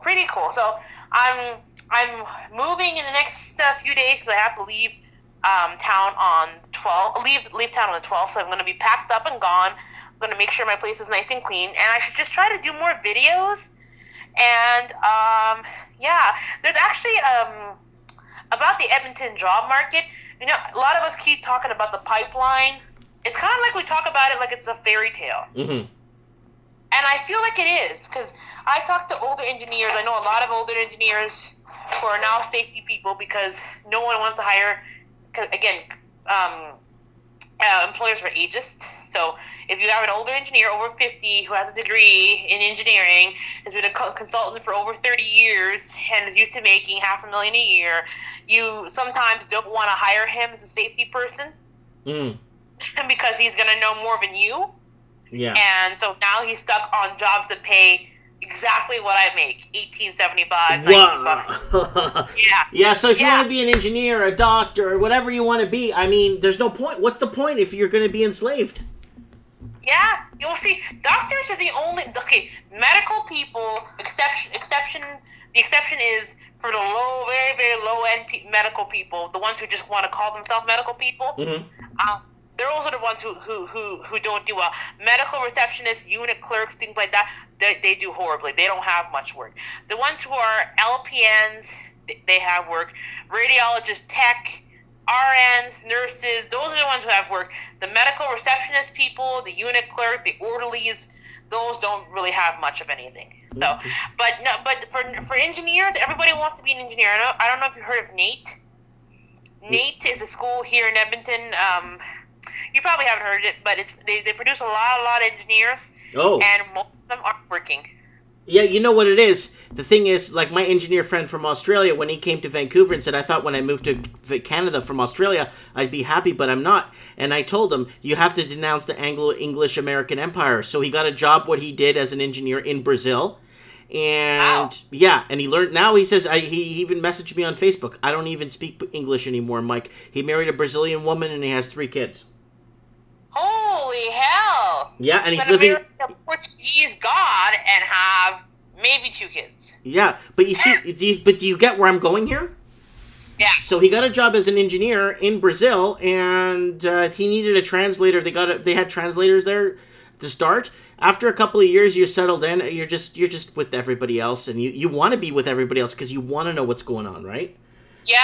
But see, the thing is, my only trade, I hope to have 2 things underneath my belt: the Class 1 driver and the heavy equipment operator. So for me to denounce the English people, like, unless I don't know where... It's not denounce the English, it's just denounce everything you thought you knew or thought that you were told. Yeah. You know what? I have done that in a way because a lot of people in business school, men and women, were like, oh, just get your degree and then everything will be okay. Mm-hmm. Now... Fast forward, graduated a year ago, I have friends with accounting degrees, finance degrees, marketing degrees, management degrees. What are they doing? Waitressing, cleaning hotels downtown here in Edmonton? Mm-hmm. Nothing. $60,000 in debt. They have kids to feed because they're older people, and they thought the degree was going to save their lives. Nope. The only person that talks about that that's going to save her life is Hillary Clinton. She keeps bringing up getting a college education is really important because this. Yeah, she's right. Well, she used to. No, she's wrong. I know she's wrong because the whole college thing is a scam. You know what I'm saying? Yes. You know what else? What I hate about the View, among many things, they think you should have a college degree before you vote. Oh, the View! Oh my God, the View! I think you need one active brain cell to watch that show. Those people have no idea because you know what? Their financial situation is different than everyone else's financial situation. So they think they know what's best for everybody when it comes to doing things. Yeah, and that's the problem right there. So sometimes I go to a restaurant to have breakfast and they have the View on, and I just like to watch it and laugh at like, wow, people are actually listening to these people.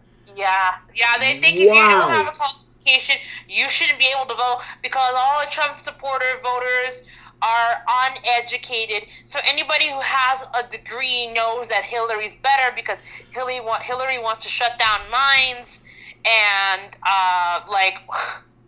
What the hell? Dangerous, like, very, very, very dangerous.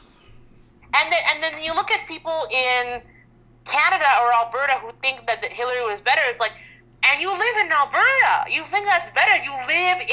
We live in one of those like oil-rich, mineral-rich places, and you think that's okay for her to say that. And Michelle Obama came to speak in Edmonton. The place was packed. It's like, you're going to listen to someone who hates who you are. The only reason why you have a fancy house and a big truck because your father, usually, again, chooses to work in the oil fields. Your mother can stay home because your father works over there. And so it's just like, I don't know.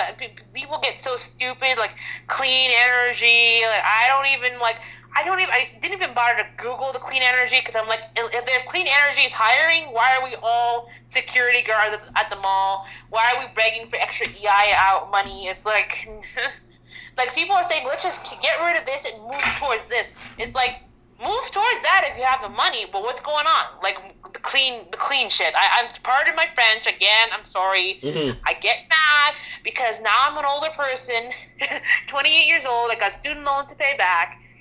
All my hopes and dreams are gone. I don't hang on to what I used to think. I used to think you're going to get an apartment, a slamming apartment, you're going to work for this office, you're going to make $60,000 a year, you'll get raises, then you'll get a graduate degree that your employer will pay for. That's long and gone. Yeah, those days are gone. Those days are long. Are you there? Yep, I'm here. Oh, sorry. Even some of my girlfriends hang on to the dream of, I'll get a master's degree and then I'll make six figures. No, see, they keep going in more and deeper into this scam. Yeah. Do you know why? You know why I'm doing well? Because I haven't paid a dime in education and I barely have a high school education. That's fine, because you know what? A lot of the people who were even in the camp that I work with, I was actually talked to a lot of industrial mechanics and consultants who are around while I'm cleaning their desk.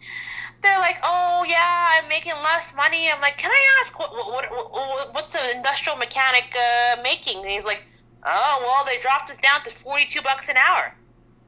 So you were making 46. He's like, yeah, I was making close to 46, and at night I was making 49.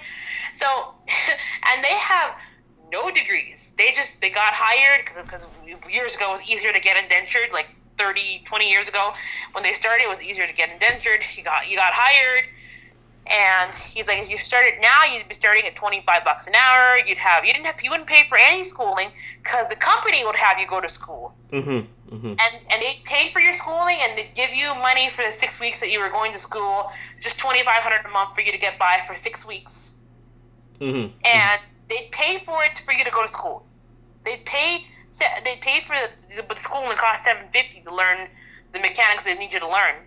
Yeah, I hear you. So and $24 an hour is like I kind of laugh when I used to meet tradesmen who were working and making 100,000 plus because they were younger guys, even older guys, but were broke because they always have the alcohol thing with them. Yeah. And the party hard lifestyle. Party hard. But the good thing is they didn't pay student loans because then you'd be suicidal. Yeah, my French. yeah, for sure. Yeah. Because look, a lot of us with student loans, I know people graduated from school 5 years ago from a university, got a political science degree, and they were selling houses for a realtor. Now they got to go get their real estate license, blah blah blah. So she had paid $70,000, and that's what helped for her parents. They gave her about $30,000. She still graduated from college with $70,000 in student loan debt from University of Alberta. 4 years.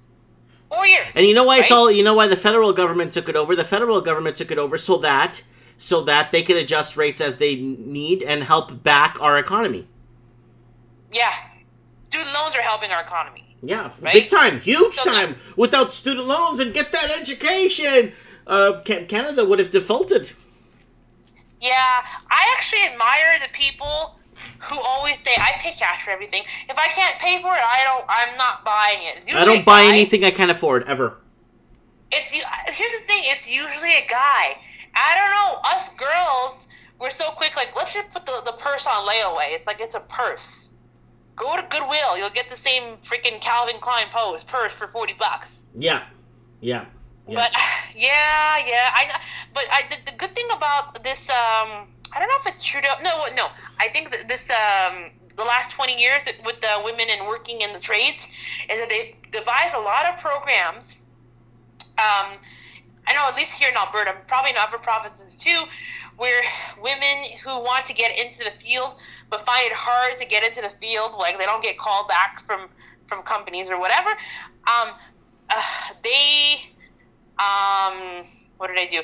They give you paid training. But the bad thing is about the free training that they give you is that other employers in the community here in Edmonton and other places in Alberta talk badly about the training center that I'm going to. Oh. Because they graduate a lot of women who are sketchy, overly what's it called? Sensitive?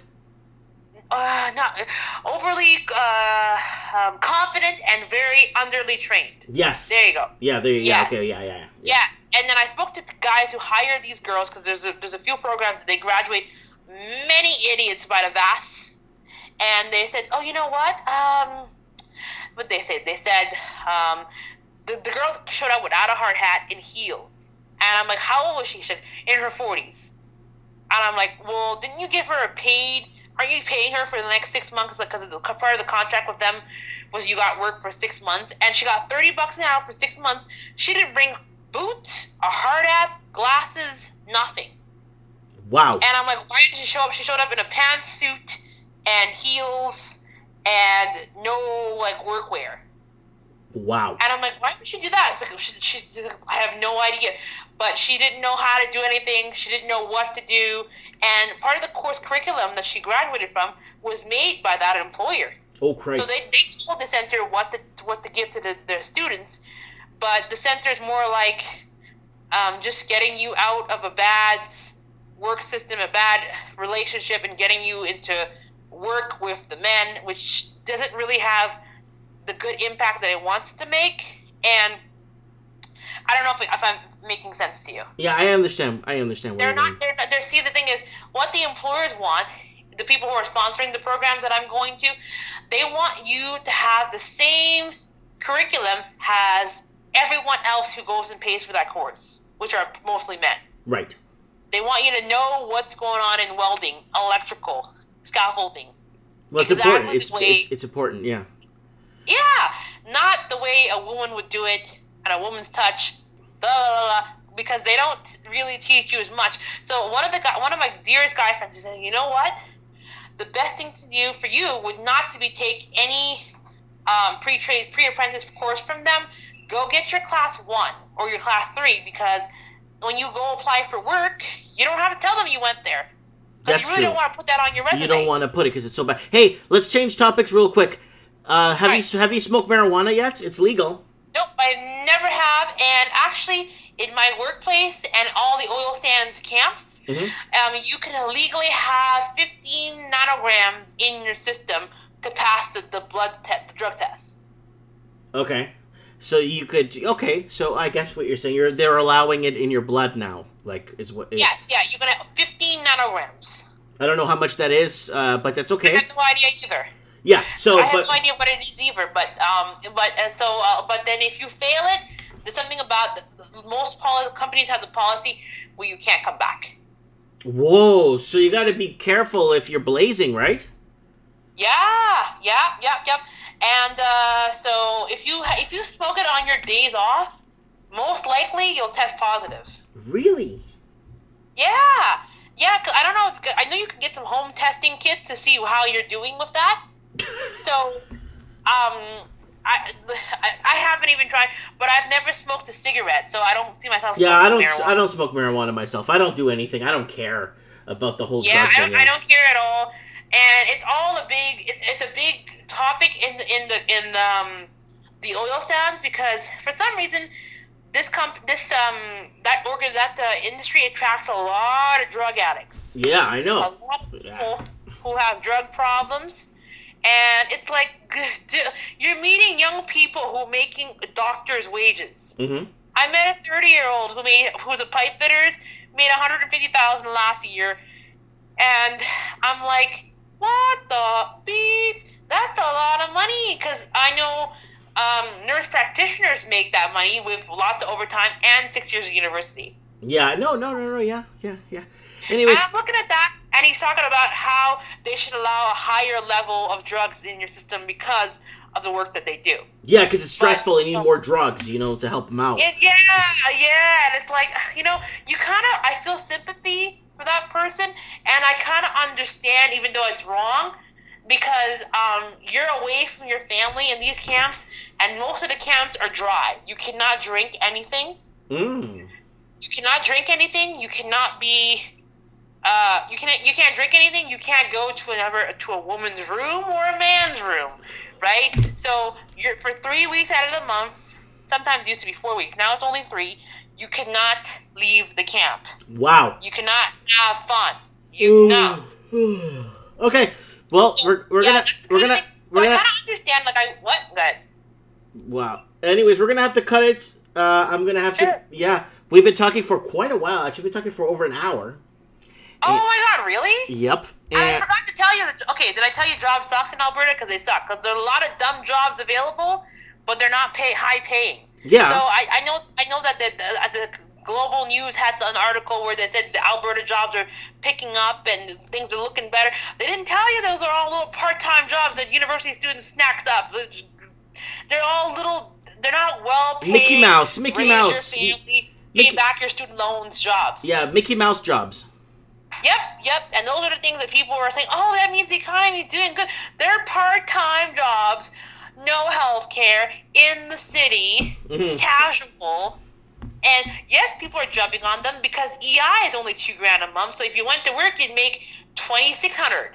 Like whatever. Yeah. As long as if the cost of living goes down and the wages stay the same, you might start seeing a little bit of wiggle room. But until then, it's a pipe dream right now. No. Food has gone up. Have you noticed that in Little Merritt, food's gone up? Oh, food's going up everywhere. Food is phenomenal. Food is costing more than if I was paying rent in Vancouver. I think my food would be more than my rent. Yes, because the chicken's gone up. First it was the beef. Now my eyes are looking at chicken. I'm like, oh my God. Mm-hmm. The wings have gone up so much. Then you move to the thighs. I'm like, okay, that's still $3-4 higher. So you count the percentages. That's a quarter to 25% drop. Like, what the blank? I might, because I have so much free time, I might get a little farm up north from me, like maybe 20-minute drive up north, or east or south, whatever. Just a little plot of land and put a chicken coop and maybe raise a few animals and get milk and everything, and maybe start teaching my kids, how to live off the land. Awesome. And the Greyhound just ended, and I was going to take the Greyhound to come to Kamloops, and look at that, that ended. Oh, so you were going to go to Kamloops. I was going to go to Kamloops and just, kick around with a friend of mine. Yeah. Because when you're in the city, you do spend stupid money anyway, so I'm like, now that I'm home from camp, maybe I'll go on the Greyhound. And I was looking at the news, I'm like, oh yeah, Greyhound's shutting down. So Greyhound shut down a couple days ago. Done. That sucks. But if you find a way to get out to Kamloops, let me know. I'll go up and meet you there. Yes, I'd love to meet Mike. I'd love to meet you in person. Mike Martins. Mike Martins channel. I would piss. I would go to that competitor's store and film him just to piss him off. Oh, you don't have to. Don't worry about that. I would want to write some really nasty reviews about this guy. I don't even know who he is. Probably just some loser. Yeah, it's a lost cause. It's useless. We're better off discussing the paint on my walls than that, you know? Yeah. World famine or something. Yeah, anything. Anyways, yeah, Rhoda, price of chicken. That's it. All right, I'll see ya. Yeah, we'll keep in touch for sure, please. Yeah, and upload more videos for us, please. I know. Okay, I'm gonna try. I might even try tonight. We'll see. Thank you.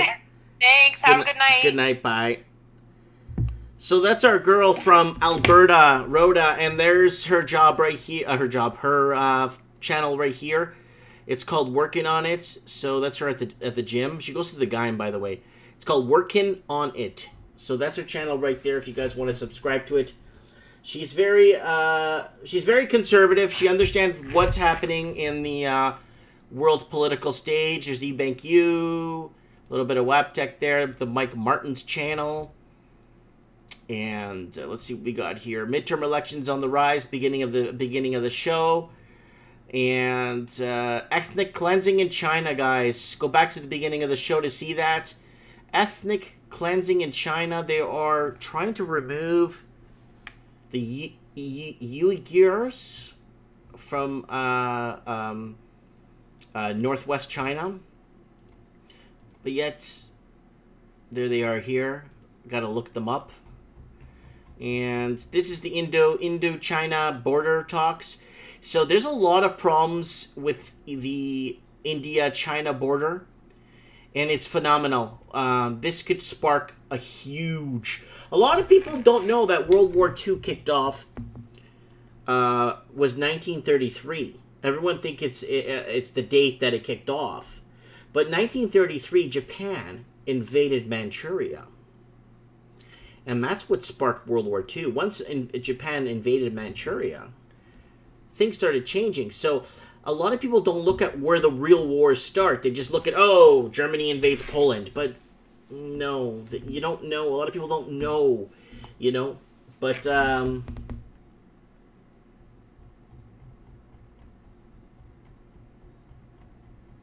let's keep going here. So that's what's happening in the Indo-China border there. Huge dispute. There's a line of actual control that I covered earlier. And line of actual control is a big problem because it's over 3,000 and something kilometers of actual control. Indo-China border trade wars. And there's my channel, guys. Don't forget to subscribe to me. I got a new handheld junkie, guys. I want to keep this on the down low so I don't get so many thumbs down. But if you want to go to my handheld junkie and support me, it's only video games, so you don't have to ring the bell. But at least support my channel and get me a few subs on there. I only have 8 subscriptions. But I do a really good job putting this together. So enough plugging. Let's move on, guys. This is concerning to me, and it should be concerning to everybody.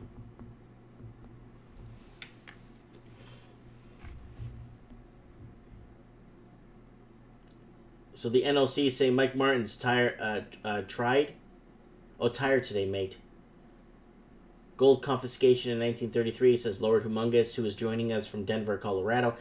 And yeah, we got all the English-speaking worlds coming together under one umbrella to find out what is going on. Why? Because for sex here in Canada, they could place an X of non-binary. Why am I bringing this up? Because it's happening in Australia, New Zealand, the UK, United States of America. And I think it kicked off in the United States of America first. So, latest news. Stay up to date. Okay, let's move over here. Male and female and X. So that's it. This is just a sample card, test card. It's in the article. I'm not bringing up this guy's ID. And that's it right there. You could have an X. So you're non-binary? Is that me? I don't even know this stuff, guys. So I might have to take that Harvard course for like 10 years to start learning this stuff. So British Columbia's who don't identify as male or female can now select X on their ID. The third option can now be used on driver's licenses, identity cards, birth certificates, and BC service cards. How is this going to help the Canadian proper? This is why are they creating this distraction while the left does something and the right does something, and then why?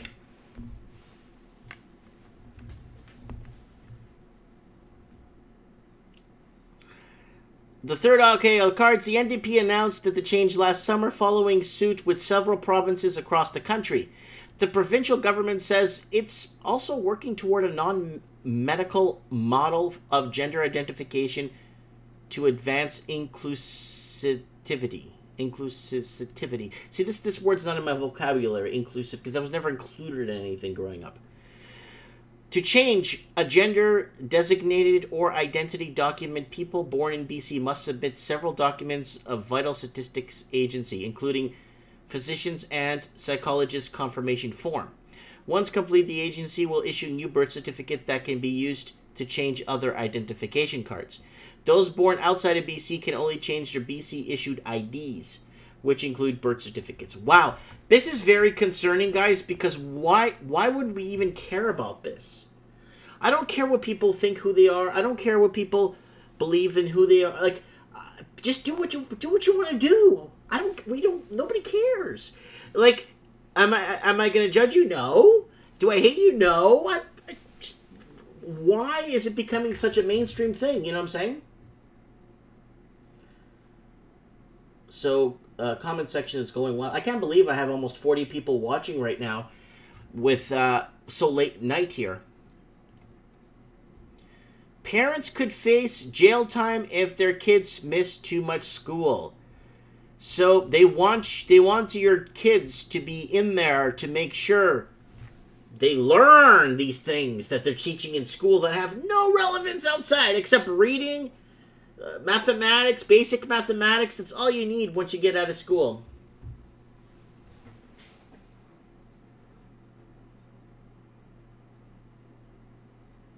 Here we go. We got a good question here from the NOC. How much money is the government making on people reapplying for gender charge on your document? See, there you go. There's the hidden fee. What does it cost? Oliver St. Juan's in the house.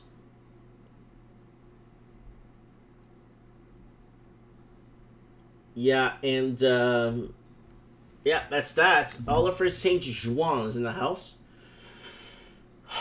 So that's that, guys. So your parents could face jail time if their kids miss too much school. Wow. I know people that have done such horrendous things. I'm not kidding. Like, I'm not going to talk about it on the show today. We'll maybe do another show about it. Like, very horrendous things on CCTV camera. Like, really bad things. And they face no jail time.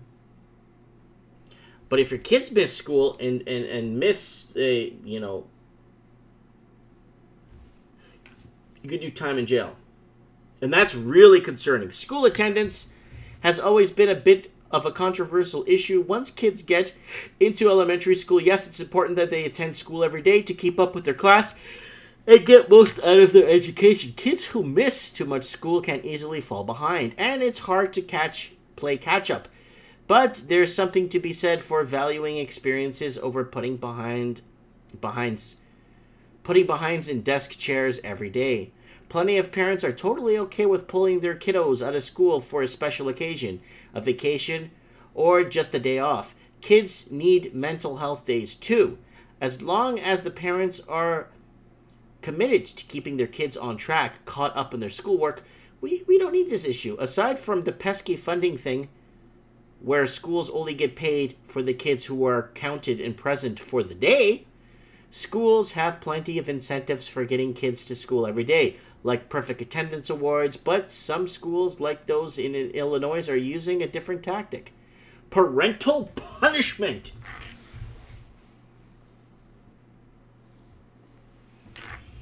Yep.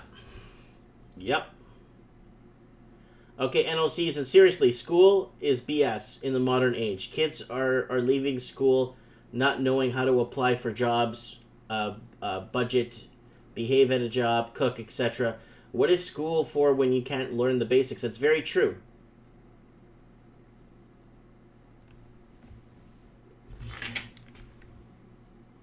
And Lord Humongous is saying, are you guys in Canada like the UK, a surveillance state?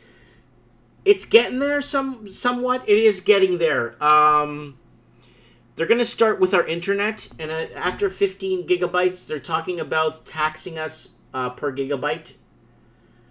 So, yeah. Yeah. They're going to start charging us per gigabyte. So you're going to see a lot less viewership or viewer watchers in Canada on my channel. So I'm going to start to cater more to Americans and Australians and New Zealanders and the UK right now, because catering to Canada might be dangerous for YouTube channels, because if you only get 15 gigabytes per month in watch time, you can eat that up in 2-3 days watching Netflix. So I won't get any views in Canada anymore, because people aren't going to waste their data watching me, right? And I'm going to call a spade, because that's just what it is, right? And if they start taxing our internet per gigabyte after, it's not going to be cheap. It's going to be like $12 to $16 per gigabyte after that. Yeah, so, yeah, that's a huge topic we could do. And it's okay, if they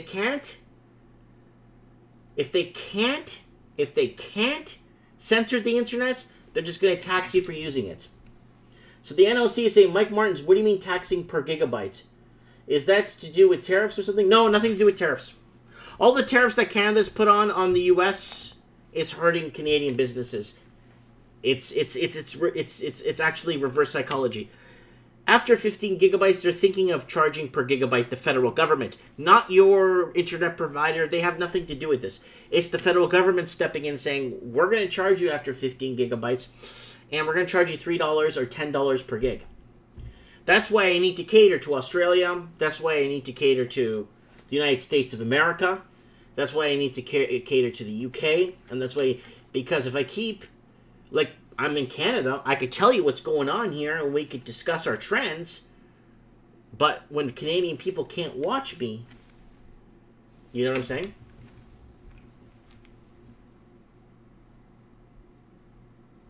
Yeah, someone's saying Mysterious Blue Entity Channel 15 gigs is a game downloaded on Steam. Yeah. Yeah. Connect to VPN is the best way. They can't tell. Guys, watch the language, please. Is Canada's infrastructure well maintained or left to decay? Some provinces are like the province I'm in. If there's a road that needs to be fixed, it takes 1,000,000 years to get fixed, and there's only one company that's contracted to do it in the whole province. And if you complain and moan and complain to them, they'll go ahead and set your contract back down the list. So it's all this. Anon saying, it'll push people to step up their own mech network. Free market will prevail. Of course. Anon is right. There's gonna have to be a way, or have to be some sort of a means where we could still get out, because they don't want, let's call a spade a spade. They don't want me on here. They don't want me talking. But you know what it is? It's because they, you know, in the United States, you know, a lot of people that talk, they get audited by the IRS. I mean, they get audit me, man. Everything. I just paid my provincial sales tax 2 days ago. All my stuff's up to date. Okay, well, we're gonna tell his employer what he's doing and how we're gonna get him to lose his job. I work for myself, so I don't have an employer that they could rat on and get me to, you know, shut my channel down. So,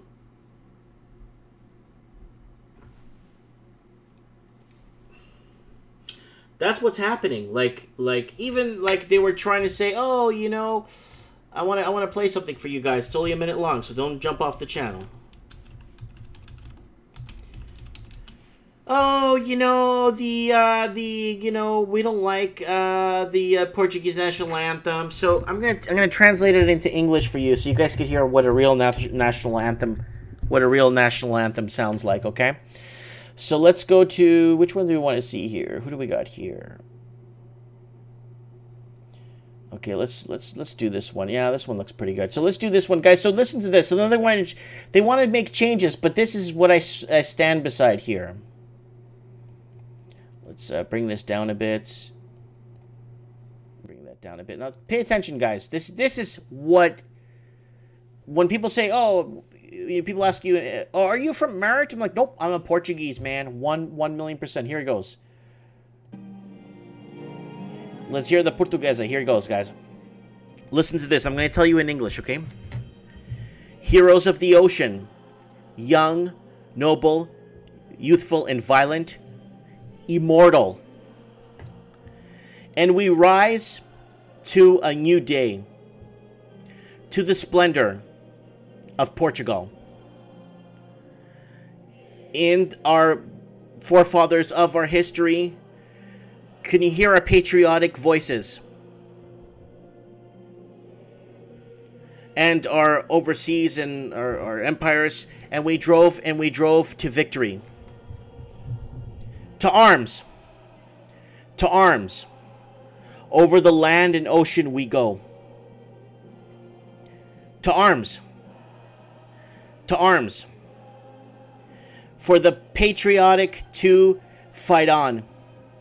And in the English, we kill, we kill. So it doesn't say, y los ingleses matar, matar. In the end, it says, for the cannons to march on, march on. To arms, over the land and ocean we go. To arms, that's me. I'm a Portuguese. My kids are Portuguese. Heroes of the ocean, young, noble, youthful, and violent, immortal. And that's who I am. And you know what? At the end, they had to change the end of the national anthem. They had to change the end of the national anthem. The national anthem used to say, and the English, we kill, we kill. Because there's different histories written. And the Portuguese were a big part of it. But you're not going to learn about the Portuguese. You might hear about it a bit from me.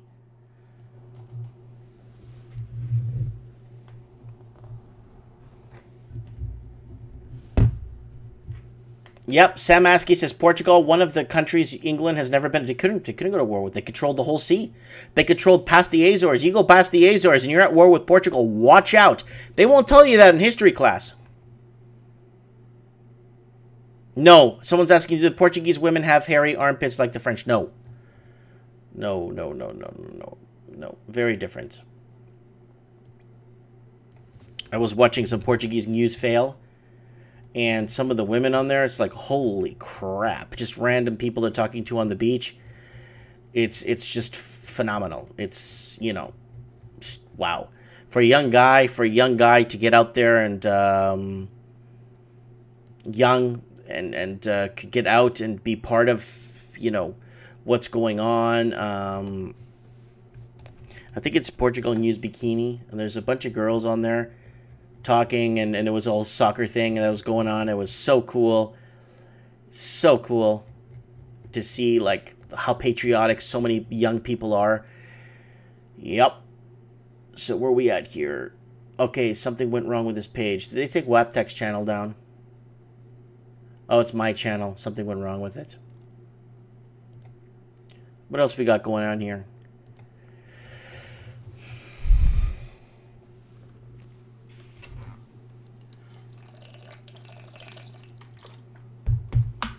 eBank, you said make sure you show your wife those beach videos. Oh, for sure. I'll show my wife everything.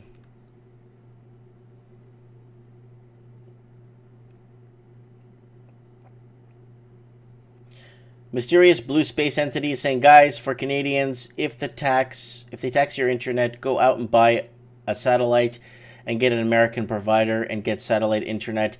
That's how you bypass the censorship with them taxing you. Yeah, okay, that's a good one. I never heard of that. I know it exists. I'm not saying it because I don't know it doesn't exist. No, it exists. But I need to learn this stuff, right? We need to educate ourselves. That's why we're here talking, you know what I mean?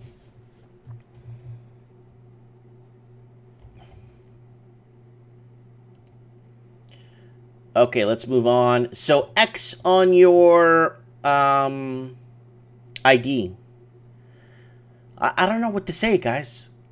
What's the big distraction? And Gaddafi. Billions missing from the frozen Gaddafi accounts in Belgium, says reports. This was reported 4 days ago. So Gaddafi's billions in Belgium accounts have been removed or disappeared. And you know what, guys? That account that he had was a personal account, but he used it to fund things for his country. How do you think he charged record low gas prices? How do you think he paid mothers for their first child?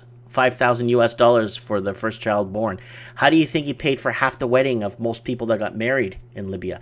How do you think he paid for all the irrigation that he did and bringing water into the drylands? How do you think he paid for all this stuff? He paid through it with his his skimmed money, but he put it back into his country. And yeah.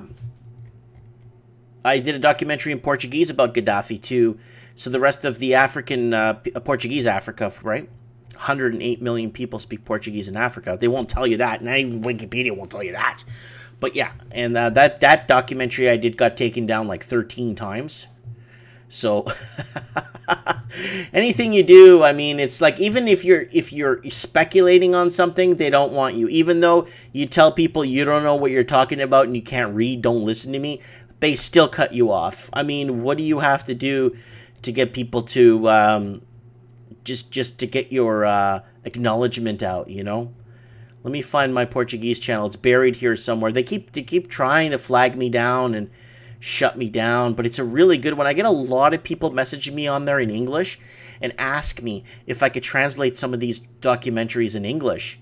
So, oh wow, I'm almost 4,000 subs, and this channel had like 56,000 subs, like originally before YouTube shut it down, and I got a lot of hell from a lot of African presidents that wanted this channel shut down because Portuguese is widely spoken in Africa. A lot of people don't know that, eh? They won't. No, they won't tell you that, but it is, and it's spoken properly too. It's like spoken with no slang or anything. So this one here got really famous. This one's somewhat famous. And this is is that the one with Gaddafi in it where I'm on RT? I don't know if it's this one where I'm on RT talking about, and this one here got taken down 4 times. I had to edit it. And guys, this is Timor. This is Portuguese Timor, which Portugal ruled for many years till Indonesia destroyed the country. But this is Portuguese Timor. That's when Portugal won the Euro Cup. You see that? See the flags? That's in Timor.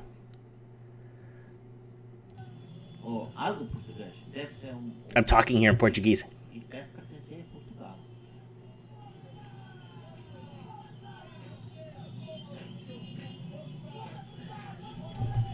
Yeah, and that's it. And then why do they love such a foreign country that's so far away from Timor? Why is Portugal so loved? Why? Because when the Portuguese were in Timor, they actually expanded the country, built it up. Hey, I want to share a story for you guys, okay, guys? I really want to share this story for you guys because it actually hit my heart when I went to Timor to make this documentary. And I was talking to a journalist there from Brazil. And he told me that they loved the Portuguese so much in Timor because they were so left alone by the Portuguese. They were allowed to do what they wanted. That what they did, here's the Portuguese, when the presidents and stuff from Portugal went to visit the colonies and stuff, they were always really well accepted. Now let me tell you this story.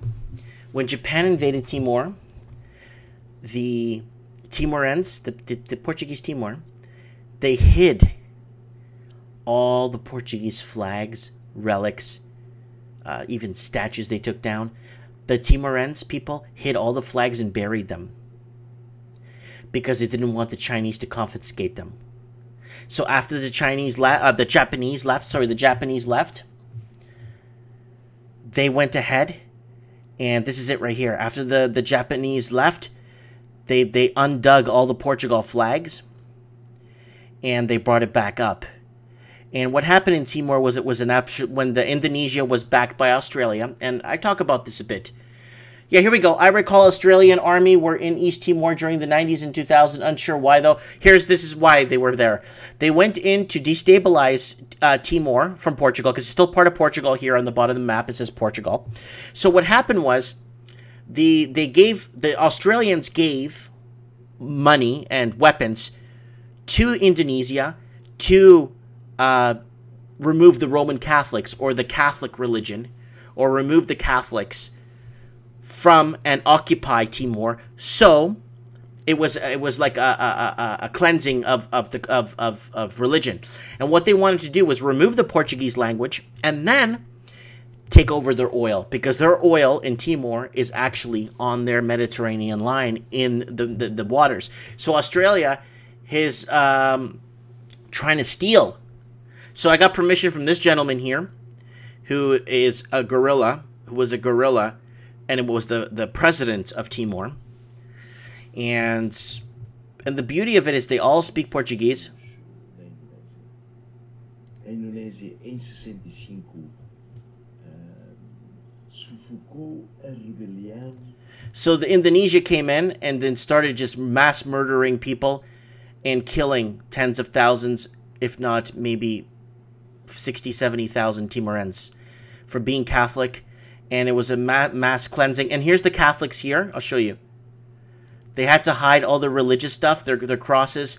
They had to bury all their stuff because they would lose. They would have to lose. So they buried their crosses and stuff.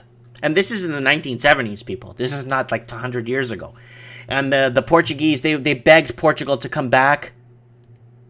Dangerous ground in Timor. So the Australians went in and did a lot of bad. So that's me talking about it and talking about how Portuguese were colonialists, but they were expansionists. They loved to expand their culture, their food, their way of life, their teachings, their religion. And the thing about the Portuguese is there was no segregation. And a lot of people are like, oh, they were slave drivers. No. Everybody, it was about love. And they begged the Portuguese to come back. But the thing is, Portugal didn't want to enter a war with Australia. And that was the problem. And there's a big history here. I'll leave a link to the video. It's in Portuguese though, guys. So that's a link to my video there. If you guys want to subscribe to my Portuguese channel, you guys can before it gets taken down. So that's Indonesia paratrooping in. And this mom was outside with her daughter.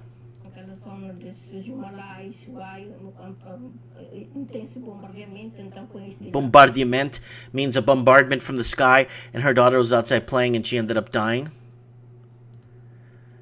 And this is all footage I got licensing for. Here's another gorilla that was in the bush who's still alive today.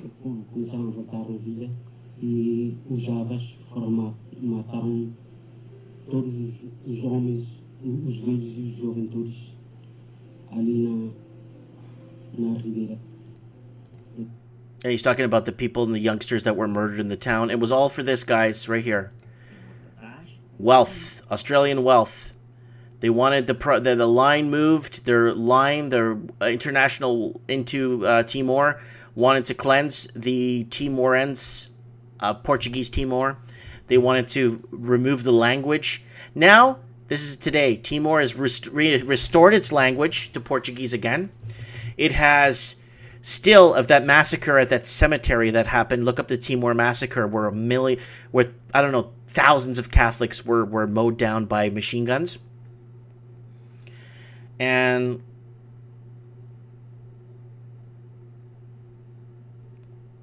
they reestablished their religion back to Roman Catholic.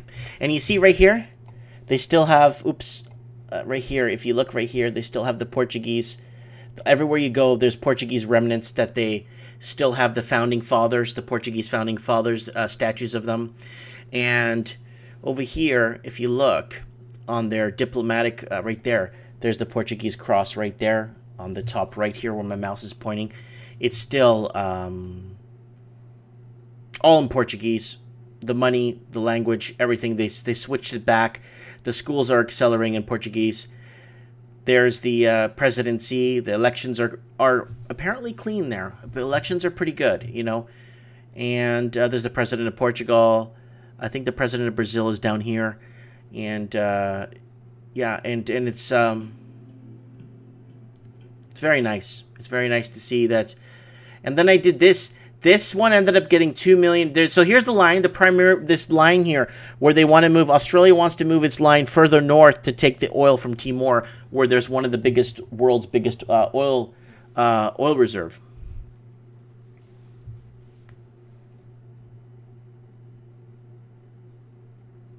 Yeah, so they wanted to remove. So that's why I see I'm Roman Catholic and I'm very proud. And a lot of people, oh, sky gods and sky dads and blah blah blah. No. There's a God for a reason. There's everything happens for a reason. And look at Timor. I'm going to go back. I get a lot of people asking me to come back and make another documentary. There's the maritime border. So what they're trying to do is move the border back. So this is my documentary, guys. A lot of this stuff is mine. And I did this. My name is Mike. And this went around really big. This went around really big. Australia, hands off.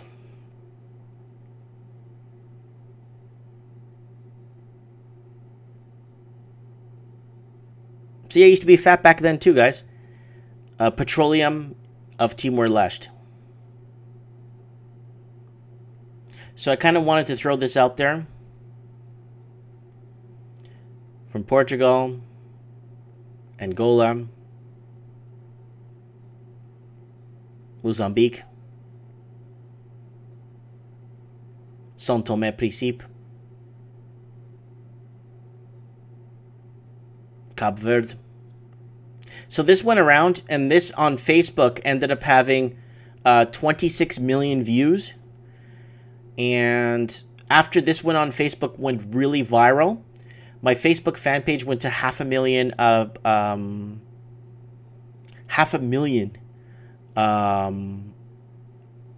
subscribers, and then first my Facebook page, like so many people left Facebook or whatever, and I'm only down to 120,000 subs on my fan page in Portuguese.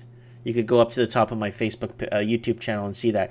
So I've done a lot. Like, I could die knowing that I've tried to make a difference. I could die knowing that I've really tried hard to make the world a better place than it is today, or trying my best to create.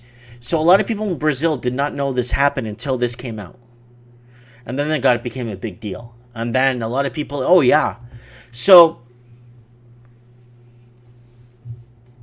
you know, I just wanted to throw this out there for you guys. I really wanted to spotlight this video I did. And the Australians, shame on you for supplying the Indonesian government and murdered just so many innocent people. Yeah. That's me there. So, really bad, guys. Really bad, really sad, too. Really bad, really sad.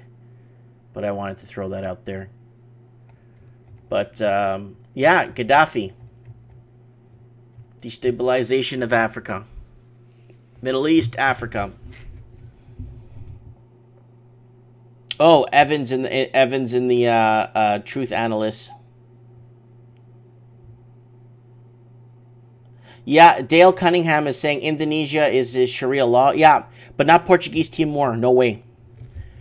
The Portuguese vowed. They have, but the Portuguese are stationed in Timor. They have, I think, like 3,000 troops, but they don't want to mess with them, because when they mess with the Portuguese and the Brazil gets involved, and then Angola has a pretty decent standing army, they'll get involved.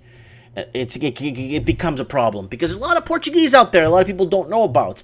It's all English. The whole world's English. Anyways. Yeah, Evan, give me a call, please. I need you. I need to go over a few things here with you. We'll get you on... Yeah, this is a pretty big one. Big Brother, liberal government wants your private banking info. So it looks like the government in Canada wants all your banking information.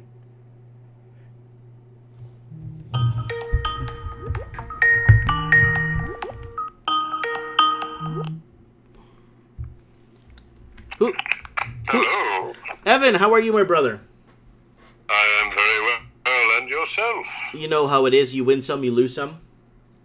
How many have you lost today, Mike? Oh, I'm winning today. I'm Charlie Sheen. Win.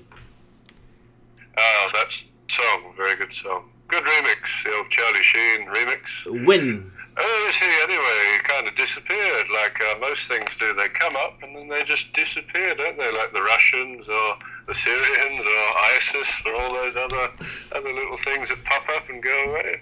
Yeah, Very interesting. Yeah, it's like a hit and miss situation, eh? You know, it's when they need you, they got you. When they don't need you, you're forgotten.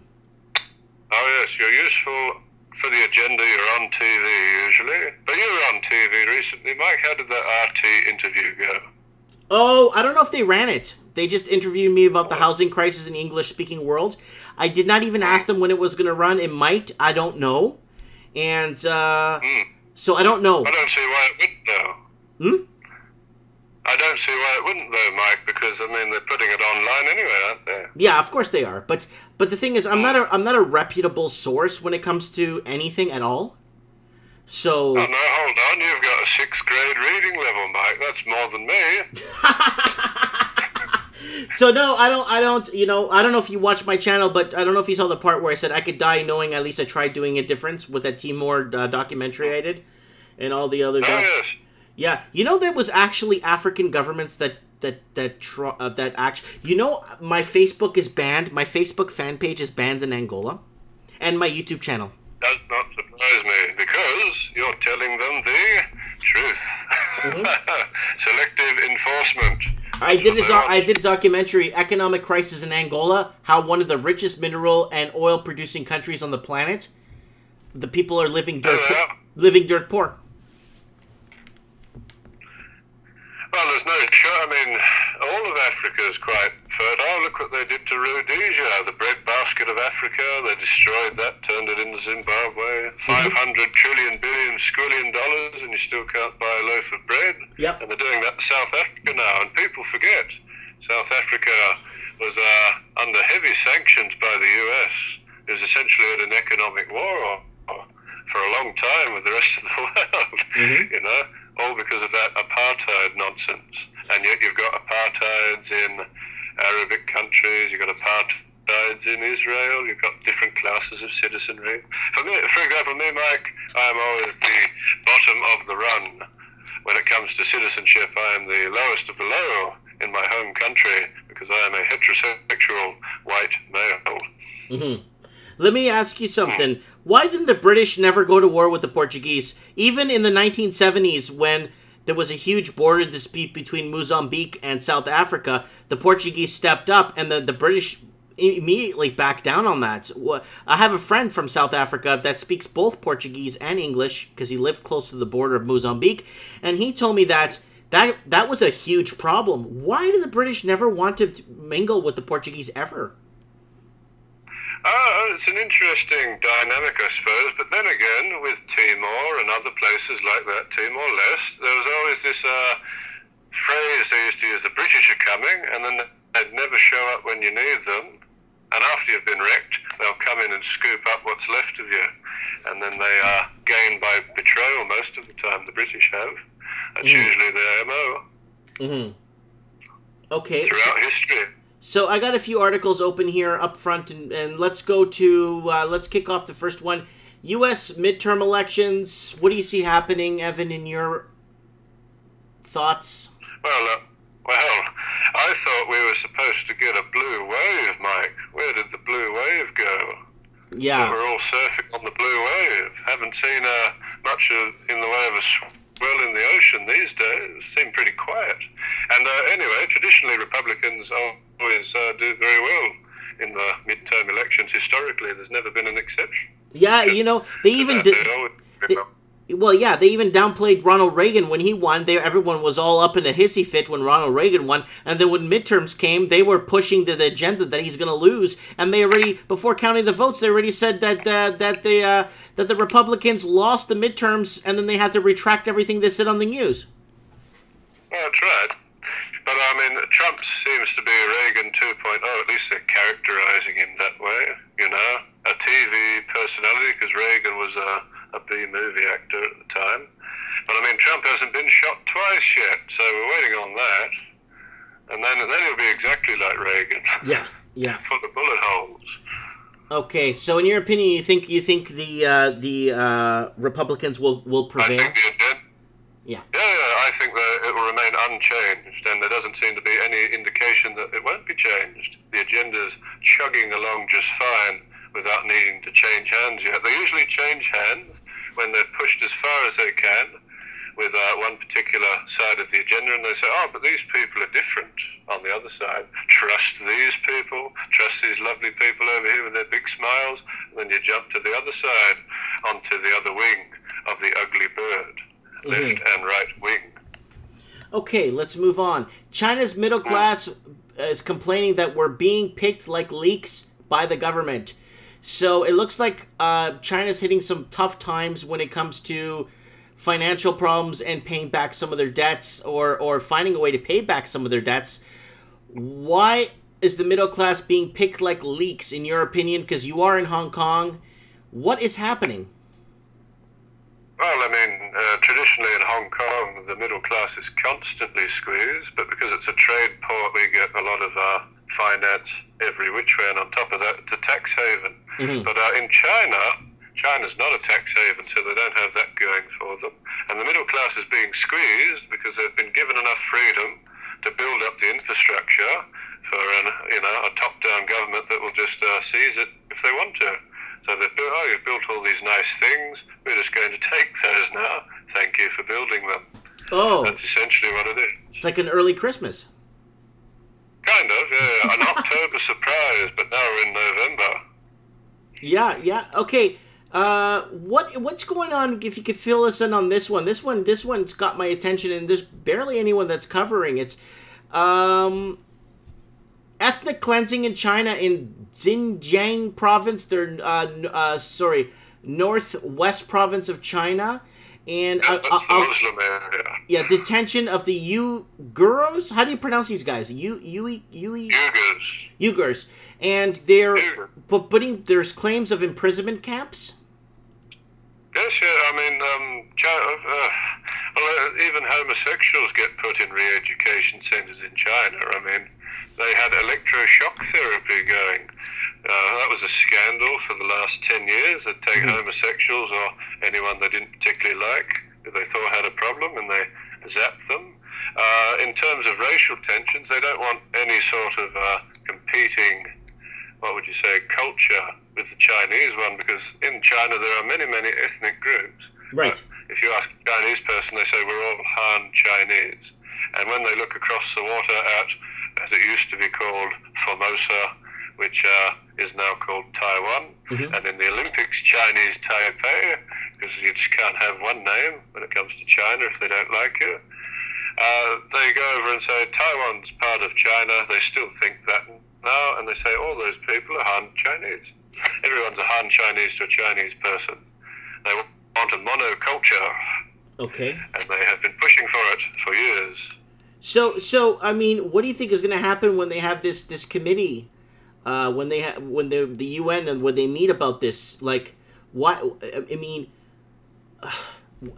how is this being? How are they allowed to do this on a world stage? Well, because it suits their purposes at the moment. Everyone wants to keep China happy, but I mean, if we're talking about the Human Rights Council, you've got America on that, you had Saudi Arabia on that, and they're all, mass murdering countries. Yeah.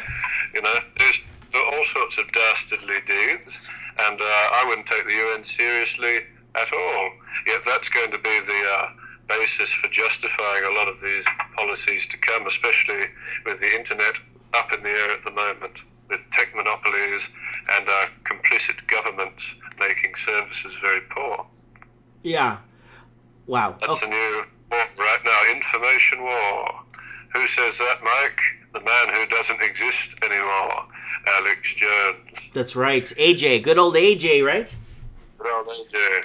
I see you've been taking that super male vitality, Mike. Your hair just exploded over Halloween. You must have drank the whole bottle. Okay,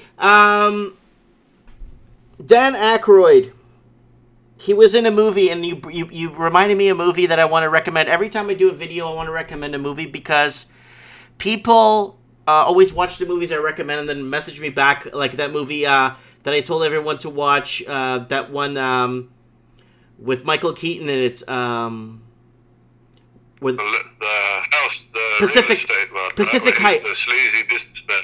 Pacific Heights, yeah, Pacific Heights. I recommended Pacific Heights. It's an old 80s movie with Michael Keaton, and they renovate a house in San Francisco, and they rent it out to this guy, and it becomes a nightmare. Everyone that's watched that movie has messaged me back and say, man, I watched Pacific Heights, it's so good. And then I recommended to watch the movie Silence. And everyone that watched the movie Silence has come back and told me, it's on Netflix, by the way, and it's a 2017 Martin Scorsese's film. And it took him many years to make this film, and he wanted to make this film before he, in quotations, passed on, because it's very important that he got this message out. But anyways, I want to recommend another one, and it's with Dan Aykroyd in it, and he plays a computer hacker, and it's from the 80s. Do you remember the movie?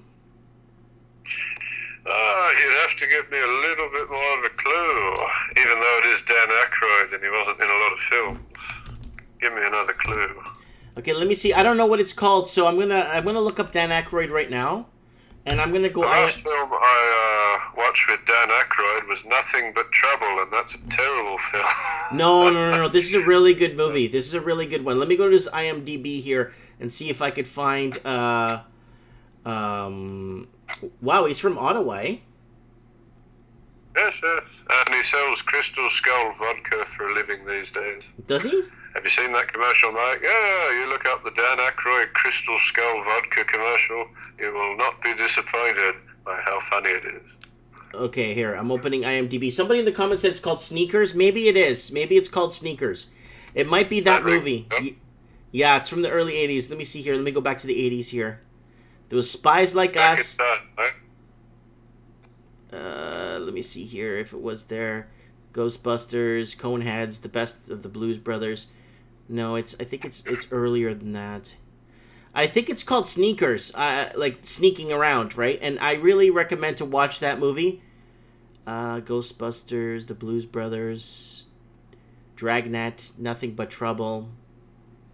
I'm just trying to see. Yeah, don't watch that one.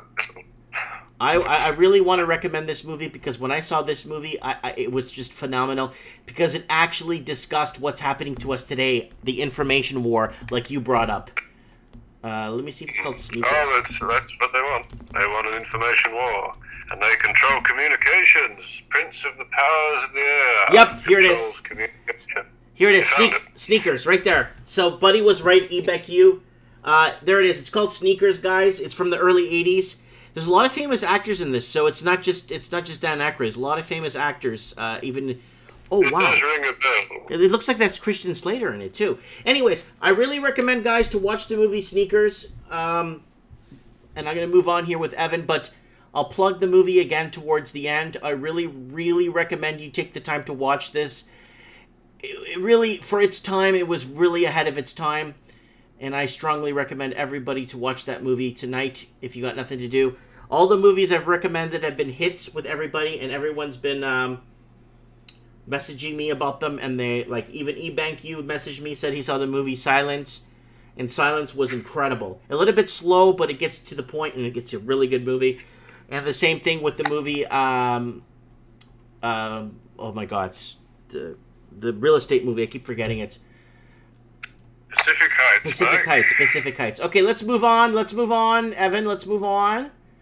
I'll move on, Mike. Okay, 21st round of India-China border talks to be held next month. A lot of people don't know this crisis, and no one's really covering this. There's a huge problem brewing. The Chinese went 25 kilometers into the Indian border and claimed that territory as Chinese, as they usually do. Now, what is happening between the Indo-China border disputes? Is this going to... Could you see this build into bigger conflict? Well, think of the historical precedent, because India was once a bigger country than it is now. You've got Bangladesh, and you've got Pakistan. There was all the Mughal Empire before the British chopped it into pieces. But and they put them in different ethnic and cultural groups. Hindus for India, Muslims for Pakistan. And both of those countries are, purported to have nuclear weapons, and they've been at war with each other forever. And that heated up in the 80s. Yes. And yet nothing came of that. So it could very well be one of those nuclear boogeyman arguments. Because, if the Chinese take something, if it's significant, you'd have a war about it already. Because the Indians tend to be pretty aggressive with their border, especially with Nepalese and Pakistanis. So I don't see why the Chinese would be any different, unless it were ultimately sanctioned by both parties, and it's a non-issue almost, just a media spin. And it's showing here that inside informers are giving them tips to the news media sources, because there's really nobody covering this, and I think this could spark a huge uncertainty in that area. And remember, it's a 3,488 kilometer line of actual control. It is a colossal one, but then you've got the Russian border, which is almost uncontested because it's just so inhospitable, which circles all of them. And Russia would have had part of North America if they didn't give Alaska back as a gift, and everyone forgets that too. Yeah. So I'm just concerned about it because right now it's saying right here, working on mechanisms to restore peace and tranquility along the border to resolve tensions due to aggressive patrolling by Chinese troops. The last round of talks was held in New Delhi between the Doval Yang, took place in the immediate backdrop of last year's 73-day standoff between the two militaries, and the Daklam over the Chinese military plan to build a road close to India's strategic Chicken Necks corridor that connects the northeastern states. So China wants that corridor so they could trade, and India doesn't want to surrender it. But let's logically play out your scenario, Mike. Let's think about it. Let's say they went into a very hot war. That's two very large populations. It's like the risk table again. Papua New Guinea is the team to use on risk, just as a tip for anyone playing board games. But anyway, let's say your war happens. Guess where China's going to try and requisition its resources from? Where have they put a lot of people ready to go? All over the place. They have. And even Fallout had that prediction, didn't they, where Chinese would invade North America to steal their resources. It's not improbable that seeing Canada is so much closer, that if a hot war were on, you'd have all the treaties immediately go off, and you'd have a world war, and China would be very hard-pressed to fight a war like that, because even though they have lots of iron dust and lots of steel, they still don't have the fuel, and that's one of their critical flaws at the moment. But then again, the US Navy announced 2 years ago that they can create the fuel for their boats and whatnot, boats, planes and everything from seawater. So if that technology is being announced now, it's at least 20 years old. So I'd be curious to know what the fuel deficit would be for China, unless they don't have that technology. I have it right here. You actually sent me this on Facebook, by the way. I saved it to my desktop, and here it is. I have it open right now, and it was saved on my desktop where I last left it. U.S. Navy has found a way to turn seawater into fuel, and this is the all end war and dynamic technology that would sway the pendulum heavily to one side if it is implementable. Which it is. I've seen demonstrations. There are several people on YouTube who even demonstrate it for you. Because you get the hydrogen and you incorporate CO2 and you can make any petrochemical you want then with the right reaction chambers and the right catalyst. That would mean that the Navy could indefinitely, apart from ammunition, be out at sea. And they wouldn't need to rely on ports so much, and they could project their power worldwide at a heartbeat. And then the Russians as well, they're going to do a hypersonic troop carrier. Quite an impressive design. They're yet to make a working model that they've announced to the public though, but they could quite literally drop a column of tanks on you if that ever gets in. And if they've got this fuel problem solved, Mike, then nothing's impossible. Well, you know why Hitler lost World War II? Because the North African campaign was a disaster because they ran out of fuel. Desert fox, out of juice. That's right. That's right. They were out of fuel. They were so out of fuel that they had all these tanks rotting in the desert because they couldn't do anything with them. Well, the Japanese had the same problem when they took over China from the lack of resistance of the British and the Americans. They kept trying to steal the Dutch oil rigs, oil derricks and whatnot, and that was their only fuel source for that entire region. So it slowed them down. They overextended, and that was the end of the Japanese. But couldn't they have, when they seized Manchuria in 1933, couldn't they have started to take oil from that area and secure it? Well, they had a lot of trouble in Manchuria. The only oil sources they had were really the Dutch that they stole off eventually. They were trading with the Dutch initially, and then later on they just seized them entirely. But by that point they still simply did not have enough fuel. They had about 6 months from when World War II more or less started with their initial supply. It was projected by American economists at the time. And then they turned the Philippines into a cotton plantation. That was quite interesting, made everyone starve, put them in populated centres. And then Douglas MacArthur showed up and levelled all of Manila and said he'd come back, and he never did. Yeah, Douglas. But he started losing his marbles towards the end, right? Well, I mean, if anyone like that smoking a corncob pipe, I think they were already halfway there. Mm-hmm. Yeah, kind of reminds me of Mark Twain. Towards the end, he started losing his mind. Oh, yeah. Anyways, okay, driver's license. I got one up here. Now, in the province of British Columbia, you could identify as an X, no longer male or female, if you choose so. Common trend these days, I can tell you, Mike. In Hong Kong right now, the reissue, we've got a national ID card here. The new ID card will be genderless. And in Tasmania, they are fighting against removing gender from birth certificates, and in many parts of the world, funnily enough, the Western world. So all of these gender-neutral things are being pushed simultaneously. Okay, well, let's look at my angle. What's the deal here? What's the deal? Oh, they want to pander to their protected class, don't they? They are the pets of society, the degenerates, the homosexuals, and any minority they can use against the majority. That's all they're used for. Look, Black Lives Matter. No one talks about them anymore. The blacks have been used. ISIS has been used. Homosexuals have been used. I'm curious to see which is the next trendy that they're going to use. Wow. And they always use women against men as well, don't they, Mike? Yes, yeah. No one could deny it. Yeah. Look at the strong, independent power women in their power suits walking around. I need no children. I'm a working professional. I cook perfect cooking, and I can handle the kids. And on television, the man is always portrayed as the bumbling idiot. Yes. I wonder why they do that. Okay, so let's move on. They turn everything upside down, Mike.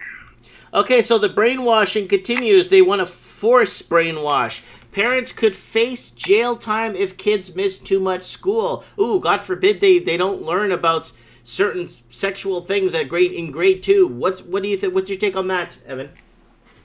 Oh, is it only grade 2? I thought they were down to kindergarten at this stage. They're really pushing the envelope with all this sexual degeneracy. But when it comes to school, the government says they own your kids if they're saying that to you. And that's simply not true. Don't believe them. And go somewhere where you're not going to be oppressed or persecuted. That would be my advice. You know, if you're going to have that sort of problem where they're coming, oh, we're going to steal your children, you know. I imagine a lot of people would say yes, like totally brainwashed people say yes, sir, no, sir. You know, may I have another? Yes, may have another. So let's move on to that. Billions missing from frozen Gaddafi accounts in Belgium. Only Belgium? Yeah. What about Swiss bank account and then the Cayman Island bank account? And he had lots of money in France. Mm-hmm. That's why the French attacked him. And let's see. Oh, he had money everywhere. I mean, this is very specific. It does not surprise me. I mean, the money wasn't going to go back to helping Libya, was it? The most developed country in Africa. You know who? Where everyone lived a good life. You know, yeah. Well, Libya was really good at one point until they deplatformed him and the country went to hell in a handbasket. But you know who this reminds me of? Oh, you'd have to narrow it down, Mike. There's a lot of people in the world. Pablo Emilio Escobar. People are still finding. They're still finding buried money. Farmers are still finding buried money of millions of dollars, American millions of dollars that are buried all over Colombia. Well, here's the thing. If they dig that up, then you're just adding to inflation, Mike. That's no good. So, Gaddafi's billions are missing. Ooh, God forbid. Yeah, I mean, yeah, of course. Well, I mean, it sounds like a non-story almost, Mike. I mean, he's dead, and they're not going to fix Libya, and they keep bombing Yemen at the moment, the Saudis especially. You know, let's target the hospitals. We're on the Humanitarian Board of Human Rights. Let's bomb those hospitals. Makes perfect sense to me, Mike. Well, it makes no sense to me, man. It's actually... I know you're being sarcastic, but... Upside down and inside out, Mike. That's what they are. Okay, Big Brother. Liberal government wants your private banking info. So the government of Canada might be going into our banking information. And what's the deal with this? Like, what is it? Like, what's the deal with this? Why would they care?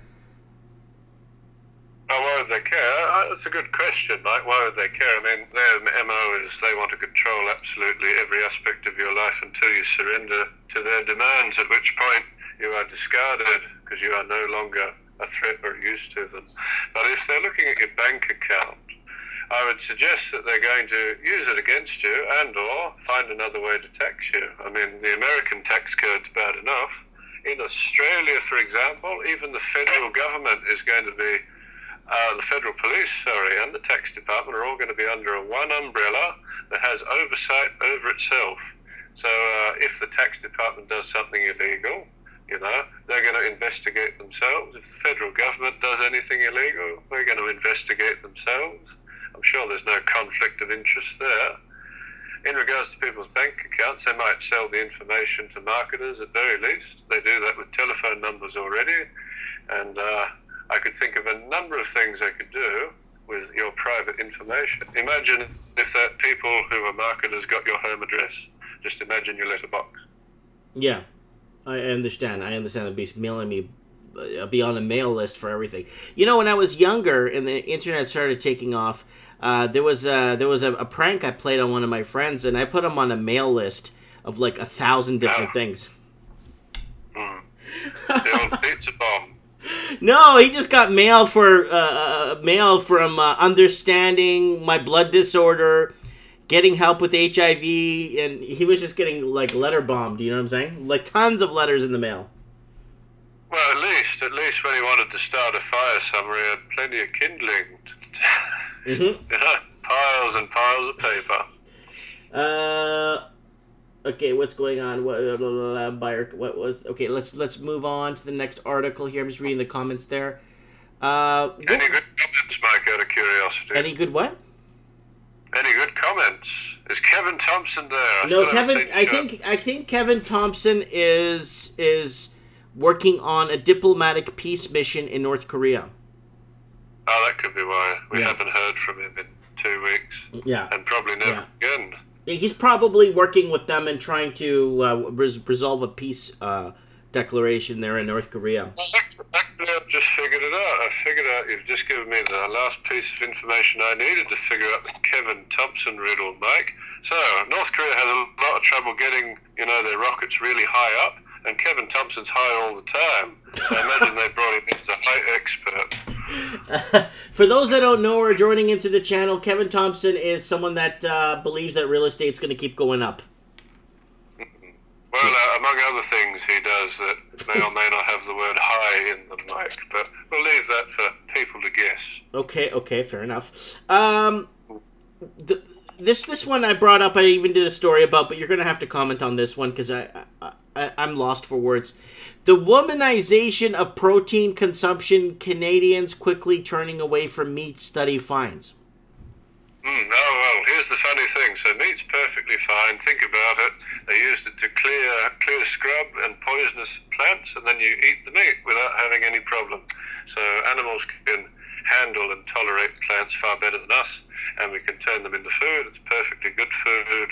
Vegetarians tend to have a problem with homocysteine levels,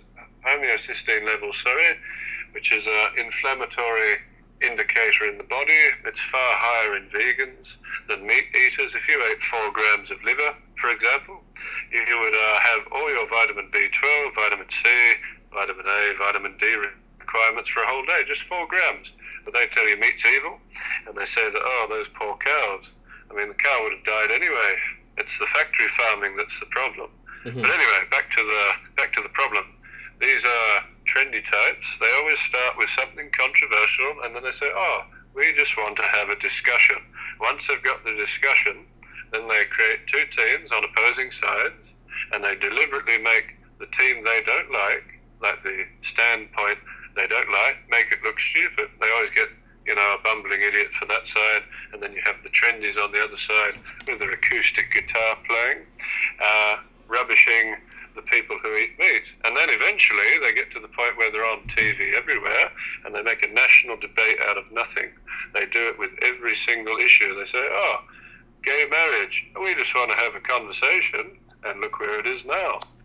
So, what do they mean by the womanization of protein consumption? What the hell does that even mean?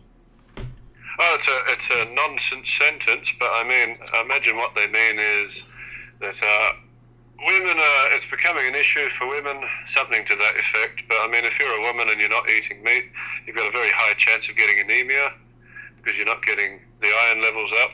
And you've got to remember, it doesn't matter how much you eat, it's how much you actually absorb. People eat too much, too often, all the time.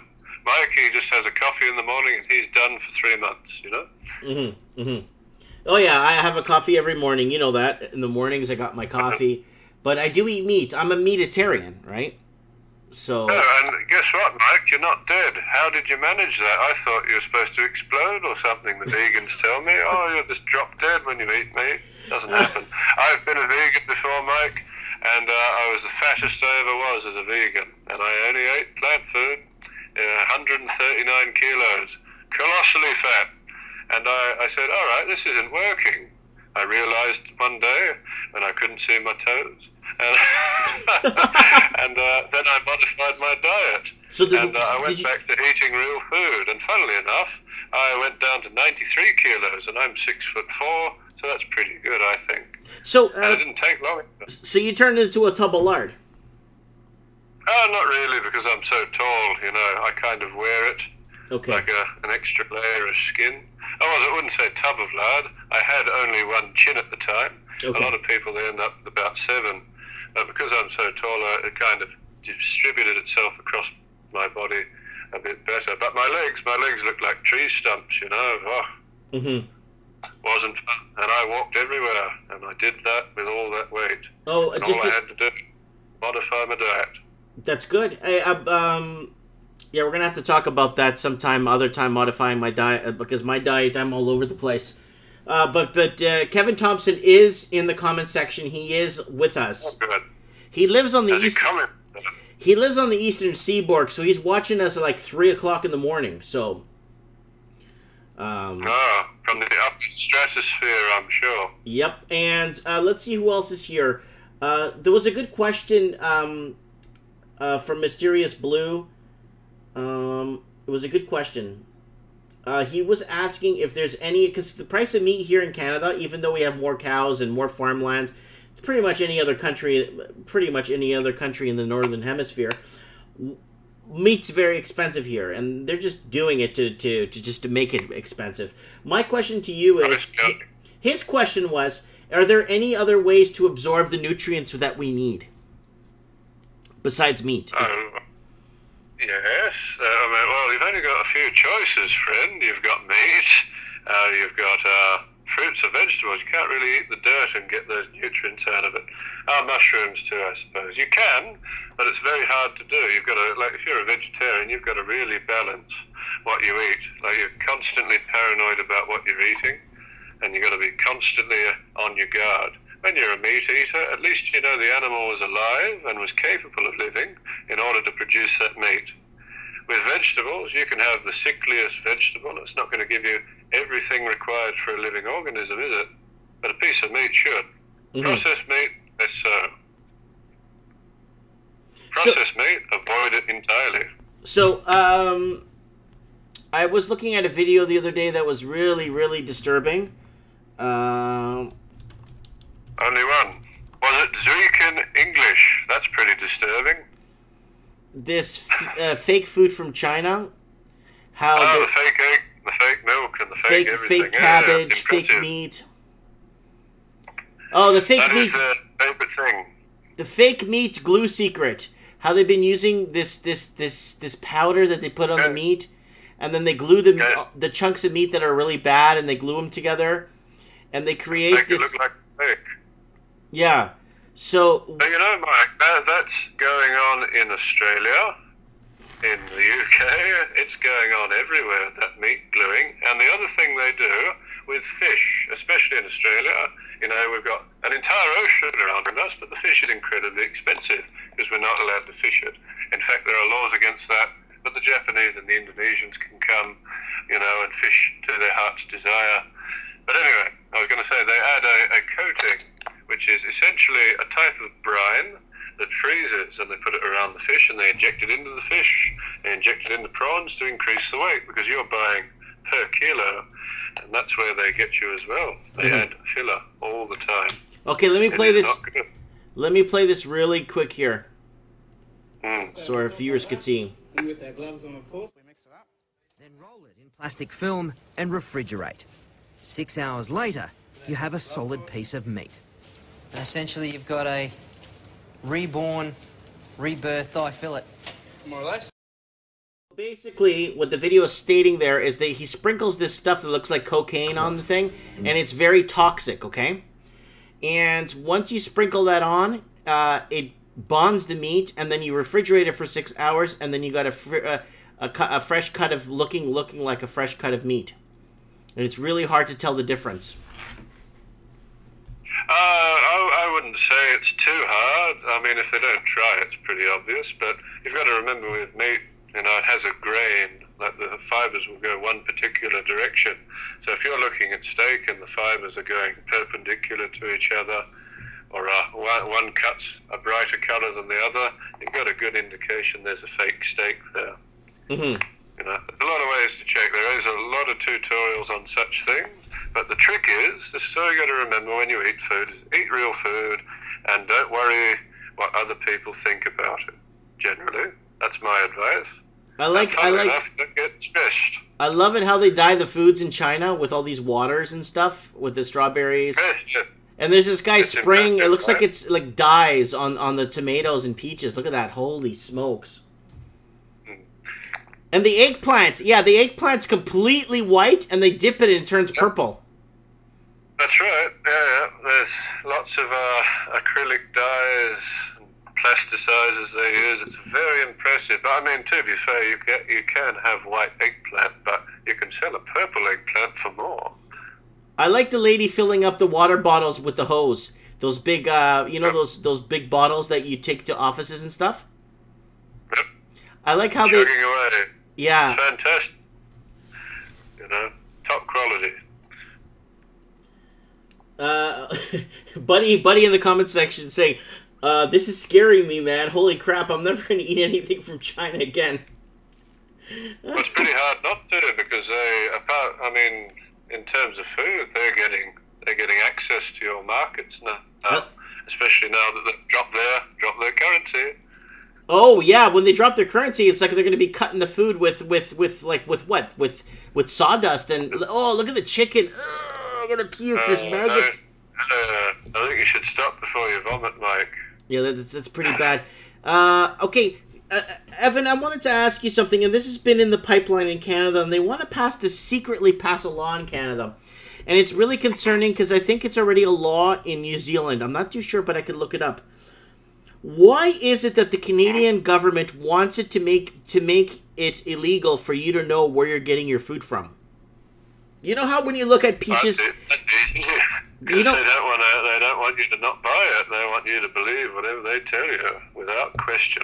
But usually you say product of Mexico, product of Uruguay, product of what? Why do they not want you to know that your meat's coming from China? Why do they not want you to know?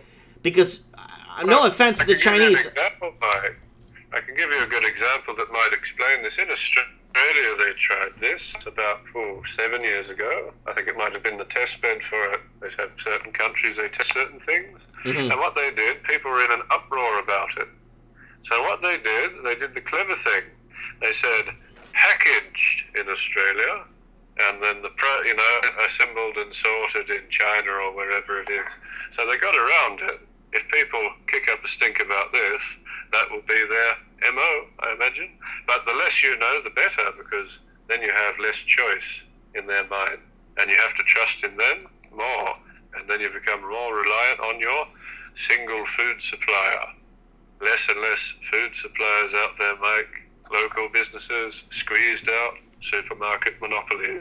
Well, a lot of people don't know when they walk through those aisles in the food aisle and looking at those endless aisles of food and stocked food, they don't realize that it's only coming from 2 or 3 different manufacturers. That's right. And the interesting thing, especially with apples and pears like that, they're kept in a nitrogen freezer. That's in nitrogen gas so they don't go off. Kept in nitrogen freezers for years, so they've already got the stock. They've got 3 years' supply of it in a freezer somewhere. So the apples you're getting quite often are 3 years old. Oh, I heard about that gas they put on apples. Look at this lettuce. So, guys, this is the lettuce. So watch out, guys. Look at the lettuce, and it looks like it's real too, eh? The thing is, if you have a discerning eye, you can see through the fakery. They try their best, but, cheap knockoffs are cheap knockoffs, aren't they, Mike? But what's the point of making fake lettuce? I mean, I understand you're not going to go ahead and plant it and harvest it and do a proper job. But, I mean... Well, you think it would take... the thing is, you can make the product immediately, so that cuts out a lot of time that you'd waste on a farm. But, I mean, you've got to remember, Mike, these people, there will come a time where people will call good evil and evil good. They consider what they're doing a good idea. What does that tell you? That it's a bunch of crap? Yes, that's right. All lies, Mike. If you talk to your local people around you, and you actually talk to people around you, you'll have an idea of what's actually going on. If you believe the TV, they'll be telling you that mercury's good for you, which they did, and a number of other horrible toxins are good for you. Is to take radium pills to glow in the dark, those women did. Mm-hmm. All sorts of ridiculous things they told people to believe. It was Edward Bernays who got the women to start smoking as an act of independence, and look where that went. Yes. Hey, what about the plastic Chinese rice? The rice from China, that it's illegal to sell in China, but it's allowed to export from China. That's right. Well, I mean, think about it this way. We know it's poison, but if you're stupid enough to buy it, then the profit's for us. That's the Chinese mentality generally. Because I have a video, I was watching a video, yeah. So they get these plastic bags from the garbage and stuff. These plastic bags, they string up the bags, and it goes through this huge processing. This is all plastic garbage, right? That they get out of the dumpsters. So it gets fed into this machine, and it gets automatically fed like a feeder, like a printer, and then it starts coming out. It goes through this process of it becomes this big goo, and then it goes through. It goes through the goo. And then it comes out into these little strings into water, and then it starts breaking it up into little pellets, and it actually looks like rice. That's right, but it doesn't cook like rice, Mike. That's the thing. But they do spray it with something so it's scented. Yes, yeah. Well, no, they add a starch as well usually, so you can chew on it, and if you're stupid enough, you'd believe it's rice. But with Americans and their diets, they're stupid enough to eat a hot dog, which isn't even meat, people will eat weird things if you tell them it's food, that's for sure. Do you remember the, someone sent me a clip here, the Cloud Atlas, the truth about exultation clip. I'm not sure. Doesn't ring a bell. No, it doesn't ring a Well, bell. I know the film. It went on too long.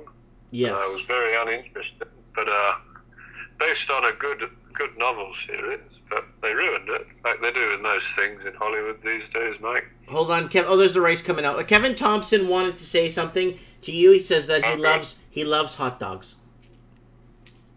I'm unsurprised, Kevin. You love biscuits and hot dogs. I'm very unsurprised. Yes. He's got a hot dog factory, a biscuit factory, and he's in North Korea right now, commenting on this video. Yes. Very impressive, Kevin. Well done. Working on a peace settlement with the Koreans. It's really good. You know what I'm saying? So. Oh, well, I mean, if they get those rockets up there, Mike, they'll be in business. Carry on. I'm just looking at this. They have skids of this stuff. Skids and skids and skids and skids of this stuff coming in from... So they're not allowed to sell it in China. This is what a Chinese person told me. And there's some videos, guys, here. So you got... Oh, this guy's got no shirt on. And this guy's just dumping in leftover plastic bag crap. Yep. Oh, yeah. They've got the garbage scavengers. It's a very efficient system. You've got them here too, people going around in their little... street barges collecting all the rubbish for you and categorizing it, and then they resell it, and that becomes your bowl of rice later, at least in countries that aren't here. Wow, look at it come out. It comes out like, you ever watch that movie Ghostbusters 2 when the bathtub tried to eat the baby? Yeah. It comes out like that. Or remember the movie Terminator 2 when the thing turned into a silver glob and fell through the window? Right. Well, I mean, imagine what's in it. You've got all the bisphenol A, bisphenol B, all the plasticizers, and you've got essentially molten plastic. That's 3D printing technology, Mike. But do you think at the cutting edge? But do you think, Evan, they're trying to keep us off meat, even though they're trying to keep us off the meats and actual stuff that's hard to falsify, so we could eat this garbage, so we could die quicker? I don't think it's about dying quicker. It's about making you as sick as possible so that you'll just believe anything they tell you. I mean, Americans, imagine, they trust the doctor about everything. They go to the doctor if they stub their toe.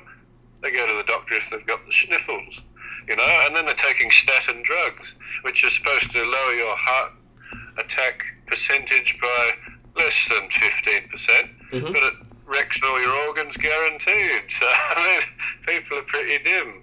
They don't even look at vaccinations. That's a hot topic.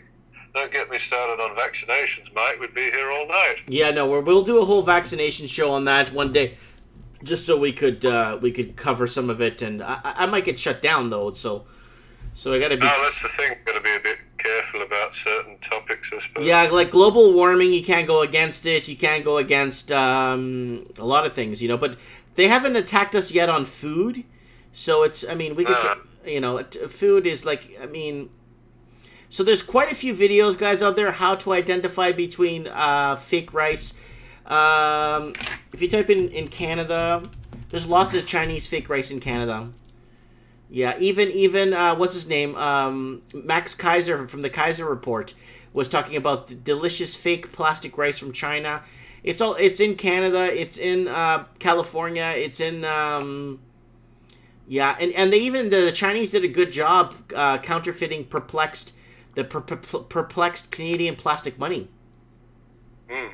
Yeah. Oh, with the maple scent and everything. Yeah, wow, yeah, they did a really good job on that one too. But yeah, I just want to throw this little segment out there because it's kind of important because you are what you eat, right? So. That's right. Well, what's that famous saying from the original Iron Chef, which was from a philosopher earlier? Tell me what you eat, and I'll tell you what you are. Exactly. So there's the fake Chinese rice in Canada. It has arrived in Canada. So there's people here in Canada going through it through their rice cookers and showing people how it's fake, and it rolls up into a ball of plastic. That's right. You heat it too much, it just becomes goo, and then you end up with a fantastic ball of plastic for your dinner. Put some maple syrup on that, add some gravy, put some chips in it, and you've got Chinese poutine. Is it hazardous? Like, honestly, is it really hazardous? Well, you can't digest plastics, Mike, and I mean, if it's got, let's say it's got a perforated edge, you don't know it can be microscopically perforated, can't it? And it's just shredding the stomach lining, your intestinal walls are very sensitive. Anything that's not food, generally don't eat it. That's my advice. Wow. So someone's telling me to go to 1 minute and something in this video. It's really good. I don't doubt it, Mike. I'm gonna go to this video. Oh, it's a Warner Brothers. They're gonna flag my video if I play this. Better not then, Mike. Better play it safe. Yeah, I gotta play it safe. Well, they'll flag the video because it's not my property. But other clips that people play that just filming with their camera phones is really not. You know what I mean? It's. No, but they'll pick up on music because there's a very good algorithm for that, for music recognition. They can do voice recognition, and they've got that superimposing of someone's face to make them say or do anything now. That's what Snapchat's preparing people for, taking a biometric of your face and not telling you that they're doing it. You know, wonder where that data's going. But Mike, how was your show? The show is doing fine. It is. No more dramas in the comment section. Oh no, are you talking about the show or the? Yeah, no. I just block a bunch of people. I don't care. Number one, they don't. They don't. Number one, they don't subscribe. Two, they're just trolling my channel. What's the point? It's not even worth having a comment roll up there. My eye catches it. There's no point. Well, you know what they say, Mike. If you're getting shot at and the gun fires at its strongest, you're probably over the target, aren't you? Yeah, you probably are. Let me look up this real quick here. I got that. Hold on. I just want to look up something else here. No problem. What's it called? The silence. So guys, I wanna go up and the movie Silence, and I kind of want to find it for you guys because I want you guys to see what the movie looks like. So here it is. So these are Mike Martin's movie recommendations. So these are the ones I've recommended so far. So we'll start off with Silence. Guys, it's on Netflix. You can watch it if you have Netflix. Please watch the movie Silence about a bunch of Portuguese missionaries living in Japan. It's very good. It's very good. Watch Silence. Another one I recommend, Pacific Heights. I've recommended it many times. If you haven't seen it, it's a phenomenal movie. With Michael Keaton plays a really good role in this movie. He actually does a really good job in Pacific Heights. And another one I strongly recommend is Sneakers. Watch the movie Sneakers. It's an old movie, but it's really good. It looks like it's Christian Slater in this too. Good movie, guys. Don't know if that's a selling point, Mike. What's that? It's got Christian Slater. I don't know if is that on the DVD cover. Sneakers. Yeah, it's actually a VHS cover, but that's okay. Oh, well, I mean, someone must have a VHS player somewhere, Mike.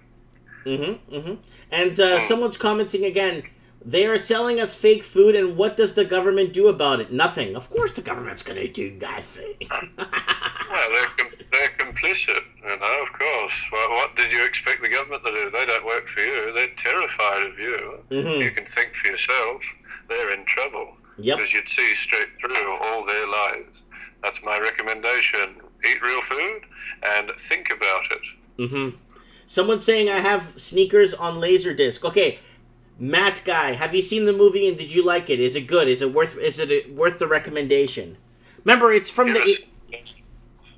So I'm asking have you seen it too, Evan? Yeah, I've seen it. I know the movie you're talking about. Just didn't know the title.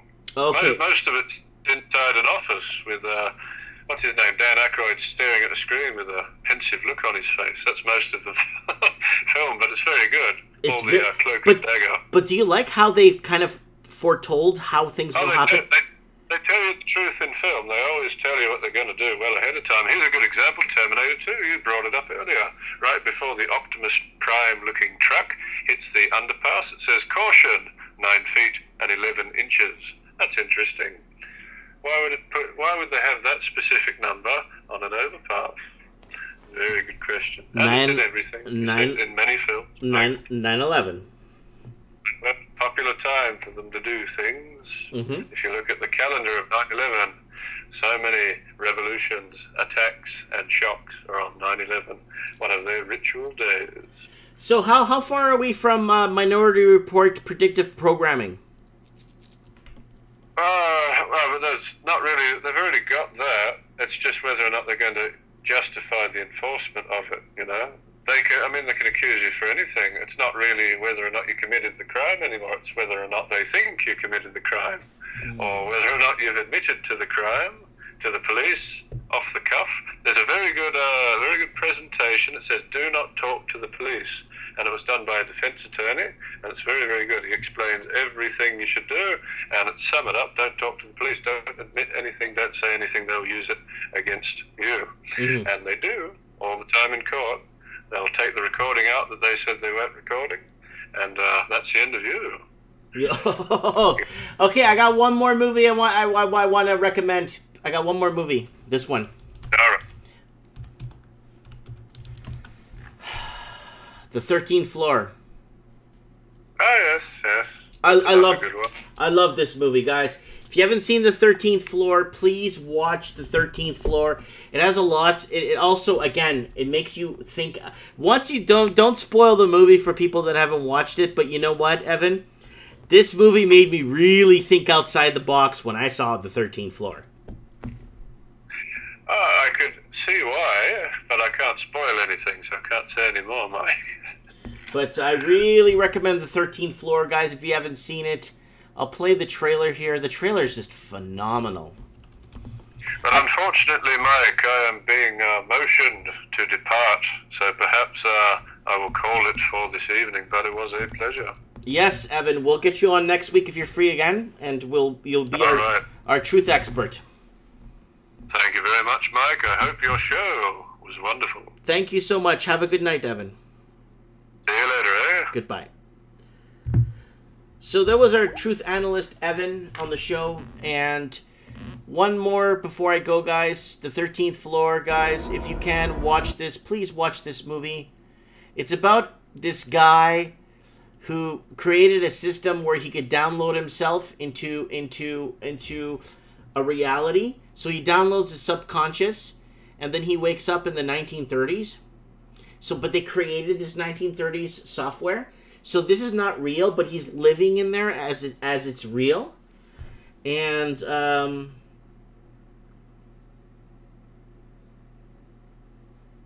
so here it is, the 13th Floor. It's about people downloading their subconscious into a matrix. But it makes you really think outside the box of... I don't want to spoil the ending, but the movie's really good.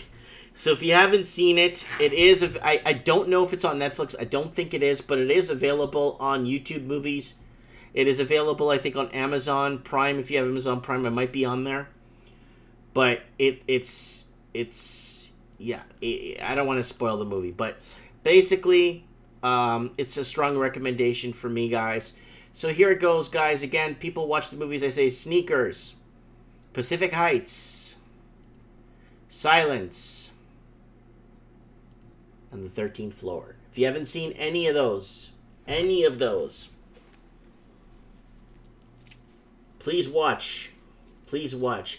Someone's saying in the comments, like, The Matrix is great too. Yeah, but those are mainstream movies. Those are movies that, like, everyone could reference and stuff. Stuff like this, I like to watch kind of, like, off the beaten path type movies. So yeah. Anyways, guys, I've been talking for way too long, for over 3 hours. And Kevin Thompson's in the comments. Thank God he's here. Doesn't feel normal without Kevin Thompson in the comments. Anyways, guys, c'est la vie. Good night. Don't forget to set your clocks back an hour. Is it daylight savings tonight? I don't know, because most of the world is going back an hour. I think it's 12. So I think at 2 a.m. it goes back to 2. I don't even know. Anyways, guys, my phone sets itself now, so I don't have to worry about daylight savings time anymore because it does it for me. That's how out of touch we're becoming. True, I've never heard of The 13th Floor before. Please watch this movie. Please watch this movie. You start thinking right at the end, once you see the ending, you'll be like, you're going to start checking yourself out. You're going to start looking into things. Yeah. Crypto Red Shark, I am signing out. Please go back to the beginning of the show. It's been a long night. And watch from the beginning. Thanks for watching, guys. And don't forget to hit the subscribe button. And c'est la vie, and God bless you.